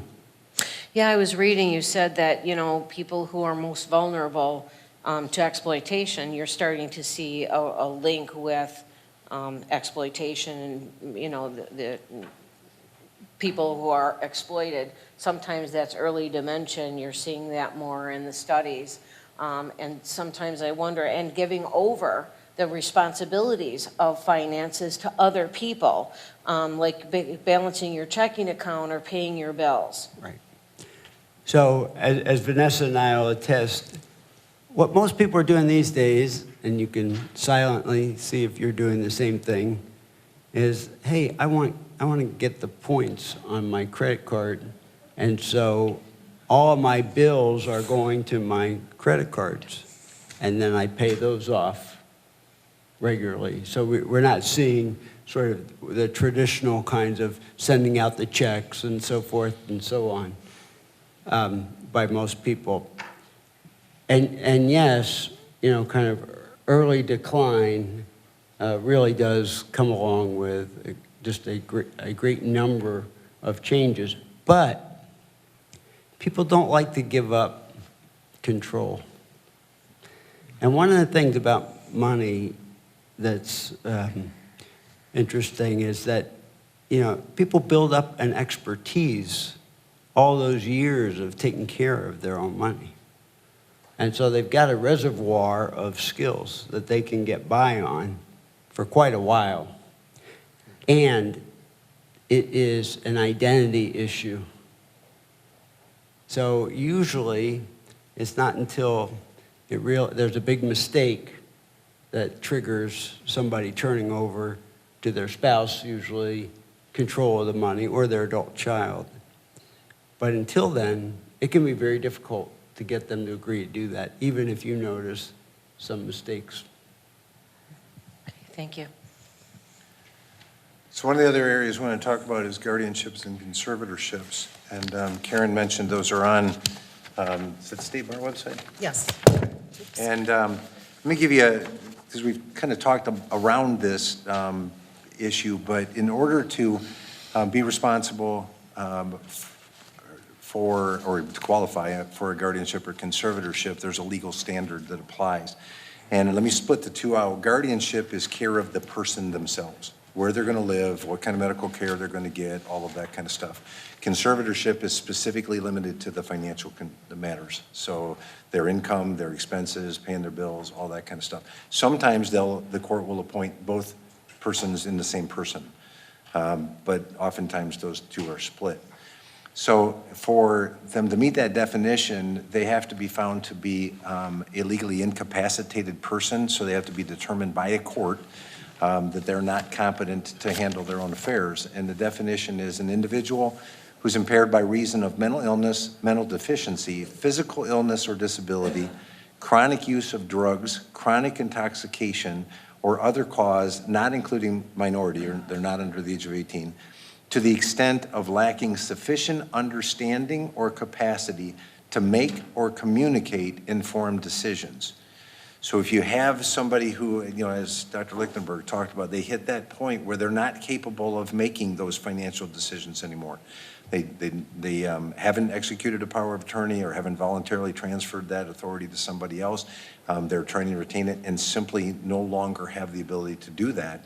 They can be petitioned in probate court, it says by an interested person. Most of the time it's a relative, or sometimes it's APS, to ask that the court appoint somebody for a conservatorship. Oftentimes, and Dr. Lichtenberg is the expert in this, is you'll see that on the financial side sooner than you'll see it on the personal care side. And reason being is because a lot of people can get up and go through the routine of getting ready. They can, but some of those other things start to slip first. And so it could be a situation where they can make the decisions of where you want to live and who you want to have contact with and what kind of care, but they're no longer in a position to make their own financial decisions. So a petition's filed with probate court.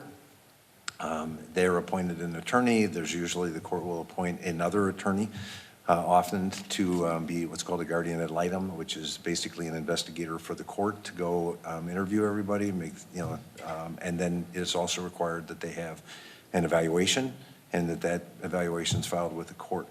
I can tell you one of the bills that we proposed out of the task force is to step up that evaluation a bit, because I literally have seen cases where what was written by the doctor on a prescription pad was this person needs a guardian. That's not an evaluation. And the problem with that and what rolls into the system from there is judges go, that means a full guardian. You now have lost all of your ability to control your own life. Well, okay, but what if I can control my own life? I just can't run my checkbook anymore. Then what I should have, on a careful review by the court, is a conservator. What if I can make some decisions, but I can't make other decisions? There is a mechanism to appoint what's called a limited guardian or a conservator, and where the court specifies, okay, here's the wide range of decisions that you are, have the responsibility of making, and we're going to narrow that where you can make these decisions, but this guardian is going to make the rest of them. Why that's important is because it retains that person's highest level of independence as long as we can. And what we've been defaulting to in Michigan for too long is a one-size-fits-all. You come in and we just take all of your rights and put you under the control of another human being. The other problem is when we do that, you know what the qualifications are for a guardian in the state of Michigan? You can fog up a mirror with your breath and the judge knows your name. That legally is it. There is no training, there's no certification, there's no licensure, there's nothing. My boss often says, the irony in Michigan is you have to have a license to sell a Christmas tree, but you can be appointed a guardian without any base requirement. No background check, nothing. We're trying to change that part of that new bill would also include certification of guardians that would require a base level of education and a background check. Before you turn over another human being's life and put it in their hands, shouldn't we know a little bit about them? I think it's just that stuff where you go, okay, the system's broken in that respect. Doc, did you have something? Yeah, I was just going to say, these are great points, Scott, because, that one sentence by the neurologist or the physician that just says this person needs a guardian can be manipulated easily by nefarious characters, and I've seen it happen over and over again. Person maybe has mild dementia, maybe mild cognitive impairment, but the evil party tells the doctor, oh, they've really gone downhill since you've seen them. They don't change their clothes anymore. They're not bathing. They can't get up. Doctor writes a note. I really need you to do this. And part of that is that with these diagnoses like Alzheimer's disease or other form of dementia, people are losing personhood. They're losing that standing as a person, and they're just seen as vulnerable and dependent. And so having these new standards of what an evaluation must consist of would be fantastic. And let's talk a little bit about scams. Karen mentioned it, but we see a lot of these. Again, as I mentioned earlier, that's not the majority of the financial exploitation that occurs, but it's still part of it. I believe the national stat is there's 1 billion robocalls in America every year. My boss always laughs and says about half of those came to her and her mom.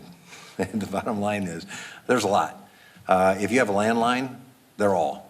I mean, it's just one after another after another. We finally advised my mom, only dump the landline, go to a cell phone, and plug everybody that you know's number in your cell phone so that it'll pop up. And if it doesn't pop up, then don't answer it.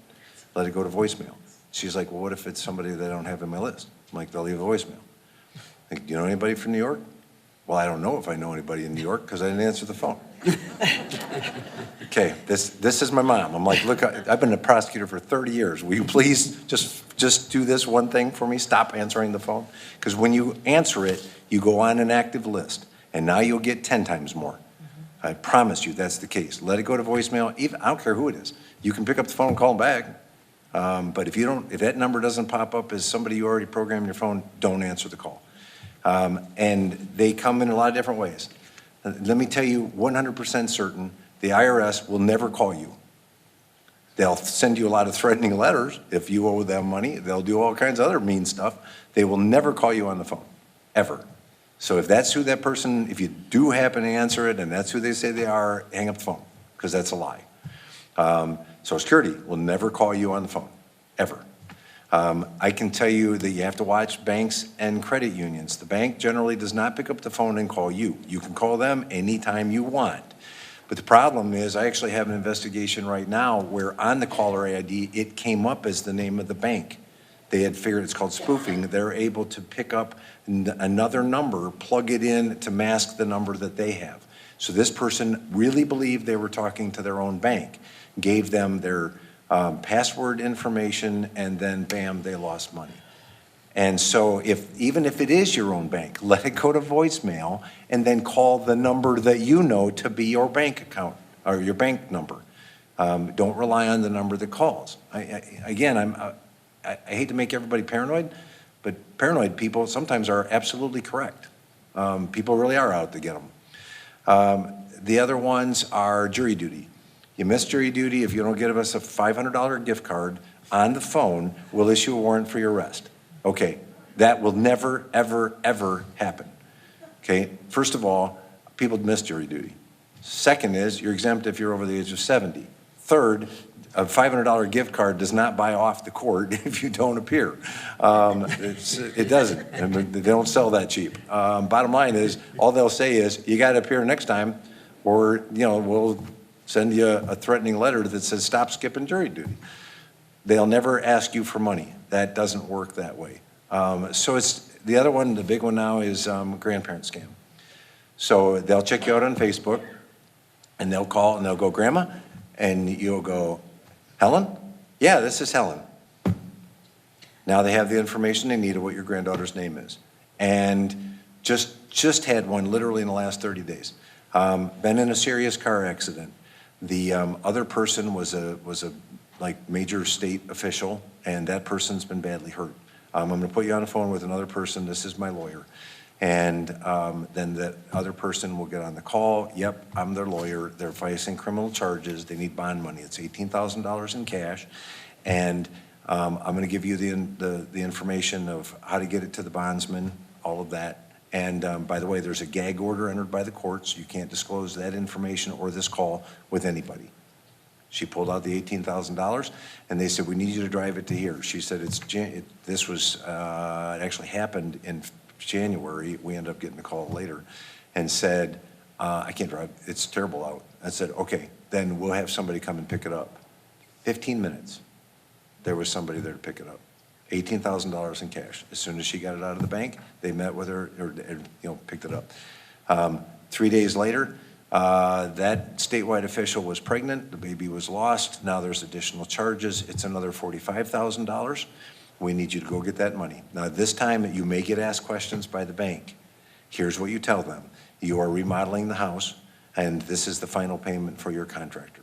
The bank, and so they did, they came to draw out the cash, the bank did exactly what we'd hoped, going, hey, what's going on? This seems like an awful lot of money.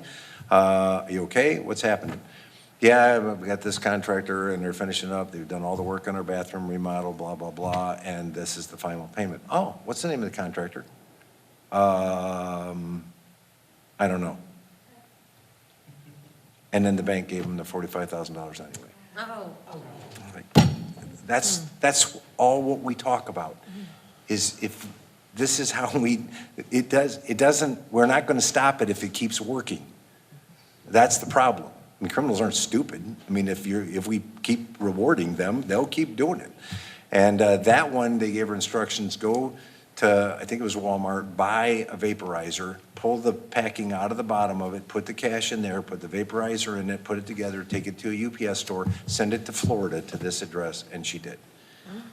Holy smokes. $63,000 in a week. Drained her life savings completely. And you know what? I have zero ability to do anything about it. I have no idea who these people are and no way to track it. And so that was one of the things that we talked about is, what's the likelihood on phone scams of us successfully prosecuting them? Basically zero. And reason being is because an awful lot of those come out of the former Eastern Bloc countries. They're run by the Russian mob.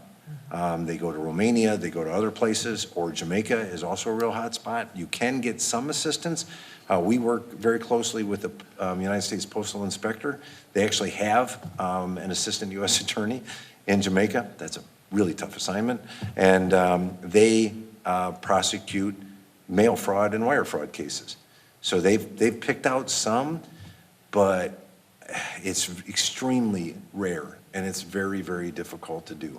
So that's, again, why we're out here warning people, because once it's gone, it's gone. Can I interject one thing? When someone calls you and says, hi, Grandma, this is your grandson, and you can say, Timmy? And then you would say, yes. And you can say, good, you have a wrong number. I don't have one named Timmy. I like that Okay? one. Yeah. I like that And one. that would just kind of stop it. Yeah, we've got a couple. One is usually from the grandkid. It's been in a serious accident. I'm in the hospital. The hospital needs 2 $500 gift cards or they won't treat me. That's a lie. Hospitals are under legal obligation. They have to render emergency care or they will be sued to death. And it's a violation of the federal regs. So they don't have a choice. They'll treat you whether you have 2 nickels to rub together. The other thing is, or I've been arrested and I need bond money. What I always tell people is, when was the last time you got a call from this grandkid? And if it's been longer than 30 days, they should have used their one phone call from jail to somebody else, right? My bottom line is, if I don't hear from my kids regularly, they better not waste your one phone call that you get calling me for bail. And don't do anything. Hang up the phone, call their parent. Say, is Mark in jail? And if they go, no, Mark's sitting in the living room right here. Great. Or if they go, yep, and he should be there. Okay. I always default to, if they did in fact get arrested, probably deserved it. 24 hours of sitting won't hurt them. Don't do anything for 24 hours until you have the chance to talk to somebody about it. Ask the parent. Because, again, it's always a hurry up. That's what and Dr. Lichtenberg was talking about. It's always an emergency. It's always got to be done right away. The calls will come early in the morning, late in the afternoon, to catch it when you're not as sharp as you are at other times. And this is an emergency. It has to be done right away. And you don't have time to think about it. You don't have time to walk it through. And that's why it works. And, it's not just like regular people who are inexperienced, or I know of a colleague from the prosecutor's office who's retired, who fell for this and got $2,000 worth of gift cards and sent them. I mean, it was crazy. And now this colleague is afraid to go to the police department to make a police report because the person was an assistant prosecutor. And I mean, it happens to everyone as people get older. And there's also, there was an FBI director who was on doing public service commercials with his wife and said, I am a victim of identity theft. And, you know, it can happen to me, it can happen to you. And it did happen to me about a year ago. Somebody got $20,000 worth of UIA benefits in my name at my mother-in-law's house at the wrong address. So, but it was a complete pain just to go through all that. So the SAFE number is very helpful. And I mean, you have to make a police report. You have to do the Consumer Product Safety or whatever is it, the Federal Trade Commission. I don't know. And then you got into the Department of Treasury. They gave me a 1099. I had to declare it on my income tax. Then I had it. It was a nightmare. So then they finally let me off on that. But it took them like 8 months, and I had to pay my accountant to change my original forms that we sent in, so for my business. And so it was just a nightmare. You don't want to do that. Is there any other areas you want to cover, Barb? Or? No, but I was just thinking about that. Dr. Lichtenberg, we are going to do a SAFE show on that because we do the studio, you know, the 2 shows that I do, Friendship Focus and Health Matters. So LaToya and I have spoken about it. So we will do a show on the SAFE program coming up in the next couple of months. I'll get together with her and we'll plan that. So thank you for bringing that up. Yeah. Good. We on the closing comments? Question. Got questions? What can you do with your cell phone when you get all these spams saying you will be getting a TV that is 300 or 3,000 something that will be taken out of your account? I never open it. I mean, that's what I see. Right. The question is what? Text messages. Yeah. What can you do when you get the text messages? You block the caller. Block the caller. Yep. What happens is they put you on a robo-dial, they do random calls, and then if you ever answer them, then you go on the active list. But if you block it, then that number at least will work. They'll have to come up with another number. But when you block it, sometimes the next time they're calling, it'll show a different phone number. Yes. But on your log, it shows that same. Yeah, the technology is actually really sophisticated. They're bypassing those blocks. And yeah, I mean, that's the hard part is, again, once you answer one, you'll get 1,000. And unfortunately, you know, our office, and my boss has joined with attorney generals from across the United States to petition Congress to pass tougher laws on the folks who do this. We filed a suit against a large robocaller company, trying to hold some of these folks accountable. But again, those are domestic companies, not folks who are calling in from overseas.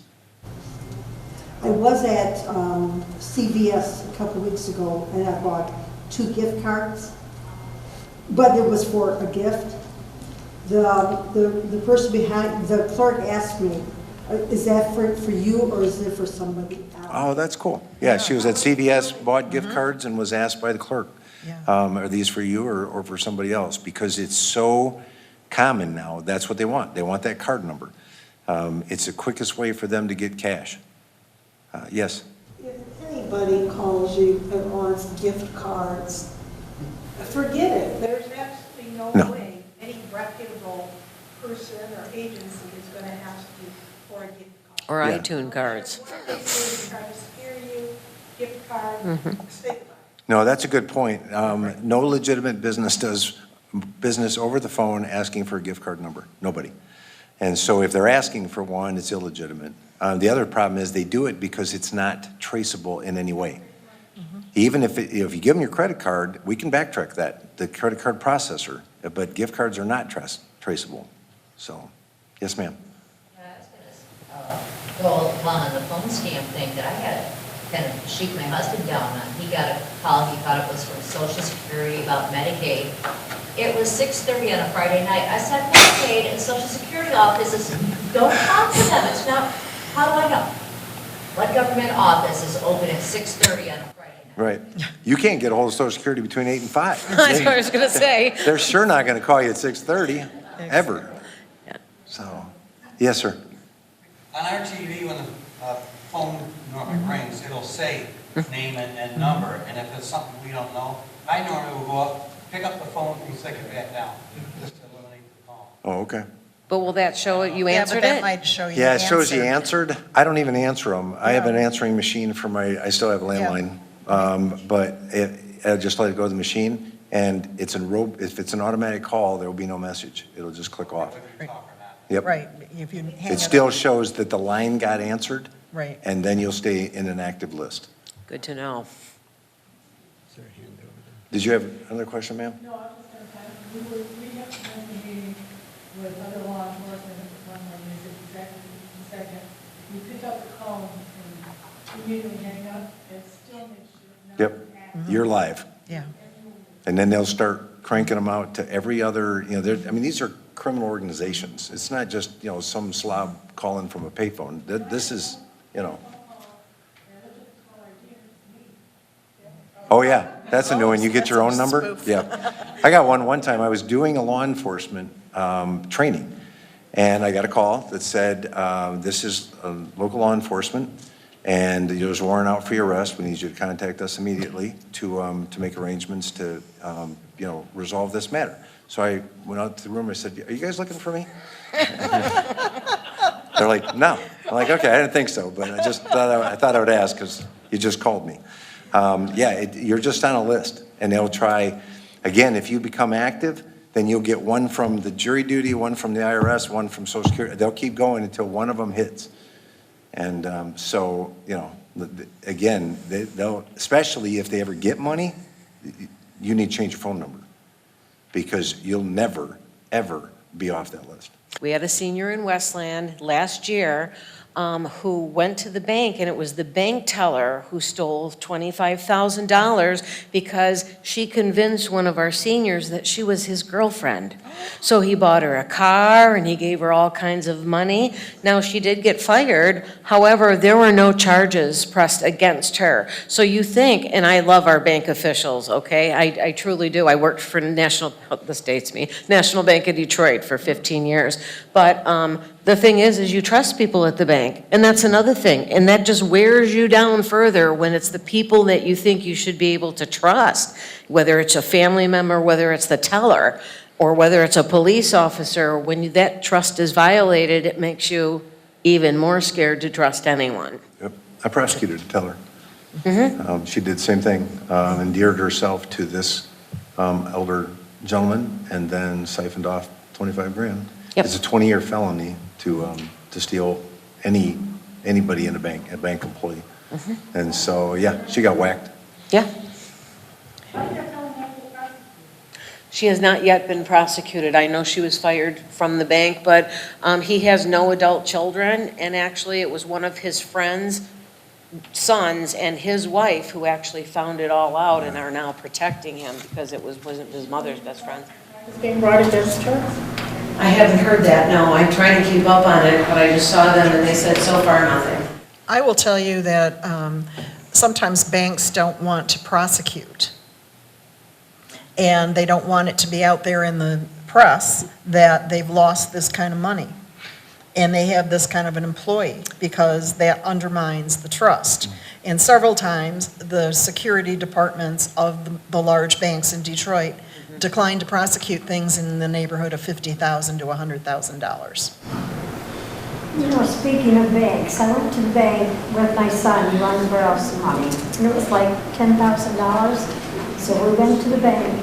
You can't get that kind of money out of the bank just walking in there and asking for it. You cannot get it. So we had to wait. Of course, my son got a little upset. It was all legit. And I said, now wait a minute, they've got their rules, and this is a good thing that they wouldn't give me that money right then and there. So I had to call the next day and tell them who I was, and I banked there for 50 years. So I mean, they knew who I was. And I said to them, I says, do you have enough money in the bank today for that $10,000? And they said, let me check, because they said they only keep a certain amount of money in the bank. They do not keep all kinds of money in the bank. So I said, did you have enough for my $10,000? And they said, let me check, and they checked, and they said, okay, come in, and we can do it today. Good. But they would not do, Is there some reason you were doing cash? yeah, I guess, but I mean, why? She always I mean, use a is that- cashier You're check. gonna walk out of the bank with 10,000 in cash? Yeah, banks don't like to do that. Banks, yeah. They don't like to do a cash period. Cashier's check, certified. or never went in and asked for that. Right. Yeah. That deviation from your standard pattern, Yep. I'm glad to hear that the bank responded like Me we've been working on for 30 years. Exactly. That's really encouraging, Customer actually. protection. But I didn't do that. I didn't know, I couldn't just walk in. Yep, good. I thought I could go in there and get how much ever money I wanted. But it don't work that way, which is a good thing. Yes, ma'am. So I work for Lake Westland, I work on the credit. I want to apologize for some of the other financial institutions. But a lot of times when our numbers have been scammed or suspicious activity, we are always called on to call us. You know, we see a lot of this stuff every day, so we can tell you, yes, this is your sweetheart scam, yes, this is a gift card scam. No, you shouldn't give this person a check or not for cash. So if you're not sure if you should or shouldn't do that, sometimes calling like the institution will help everybody get protection. Well, I have to say, for Westland Credit Union, thank you so much, because you were one of the very few banks that wanted to be involved in our Compassionate City initiative about fraud and just exactly what we're talking about, so thumbs up to you. Well, the Credit Union Association for Michigan, Kieran Marion is your representative on the task force and has been an outstanding partner in the effort to not only draft this legislation, but to help get it passed. He was really a critical member of that team that made it happen. So, yeah, we got a lot of cooperation from the credit union statewide. We will try to help you the best we possibly can. So, did you have anything else you wanted to cover, or can we do No, closing you guys comments? have done a great job covering that. I do have a question, like, how do people be involved? I know you've given us a couple great websites, but if you want to be involved and know what's happening lately with, older adult issues, is there any kind of website? Do you have something at the Institute of Gerontology, that articles we can read, or About this topic? about any topic as far Yeah. as seniors go? Yes. About this topic, if you go on our website, olderadultnestegg.com, we have a lot of links to other resources, really great websites, the Elder Justice website, Federal Trade Commission, just a number. We put up some of the newer scams. We subscribe to a lot of the new electronic newsletters that keep up with these things. If you're interested in more general things in gerontology, go on to Institute of Gerontology at Wayne State University, iog.wayne.edu, and you'll find a good number of things, a lot of programs that we put on. We educated over 40,000 people last year.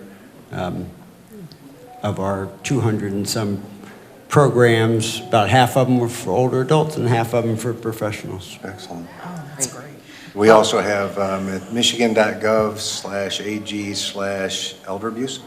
On our webpage, there's you can actually go on and sign on to receiving a copy of the Elder Abuse Task Force updates, and we have a quarterly newsletter that sort of updates the initiatives that we're working on. We're on this third set of initiatives now. We've completed the first and pretty much all the second ones. And so that is another resource that you can kind of figure out what's going on the task force. And then also there's some links to other organizations. Well, thank you so much. And also the area for agency. Area Agency on Aging? Mm-hmm. 1A and 1B or whatever. We are 1C. 1C, okay. Anyway, they're helpful too. They are as well. Anything else you want to cover? I had one thing I wanted to read, if that's okay. Yes. I wrote this a couple years ago, right before we started the task force. It's called I Was Young Once. It said, I was young once. I know that's hard to believe looking at me now. Stooped shoulders, thin hair, crooked fingers, slow, unsteady walk. It's hard for me to believe. What happened? I was an athlete, a singer, a cheerleader, a soldier. I was a mover and shaker, a powerful person of business, a lawyer, a doctor, a carpenter, a nurse. I taught Sunday school, sang in the choir. I raised 3 children, good kids, solid. They're givers, not takers. Coached their baseball and soccer teams, didn't even know how to play soccer, but I love my kids, so I learned. I was young once. My eyes have seen many things, maybe too many things. I saw my 3 children born, greatest miracle I've ever seen. I saw my parents grow old and die. Never really thought that would happen. I outlived most of my friends and all of my siblings. Watched my loving bride of 50 years go home to be with Jesus. I wish I hadn't seen that. I lost my best friend. Wish we could have had more time. I wasted too much of it at work. I was young once. I was strong. Worked on the farm, baling hay in the hot sun. Long hours at the office or factory. Weekends were for fishing, hunting, golfing, laundry, shopping, gardening, church. Friday night football games in the cool fall air. The crack of a bat on a sunny spring Saturday made me feel so alive. I was young once. In many cultures, the old are honored, respected, and revered. There is wisdom gained through living a long and active life. The young seek it, and it helps them to stay anchored and to grow, but not ours. You spend your whole life finally figuring out the answers to what is really important, and then nobody even asks you the questions. Do you think it's easy, needing help with everything? Help with the yard, with the laundry, with the shopping. Used to play football, softball, rode horses. Can't even get out of a chair. Someone else has to shave my face, cook for me, feed me. What do you see when you look at me, this battered physical shell? Inside, I still love, laugh, hurt, and cry. I used to rush from meeting to meeting, appointments and obligations. I had no time to spend with my loved ones, and now I have time and no loved ones. I was young once, and I demanded respect. I'm not young anymore, but am I not still entitled to some? I was you once.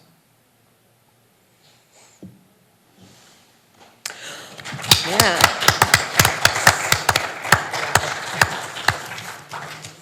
Like I said, everyone who's watching this will be old one day. Thank you, panel, for being here today, and thank you for joining us as well. Thank you. Thank you.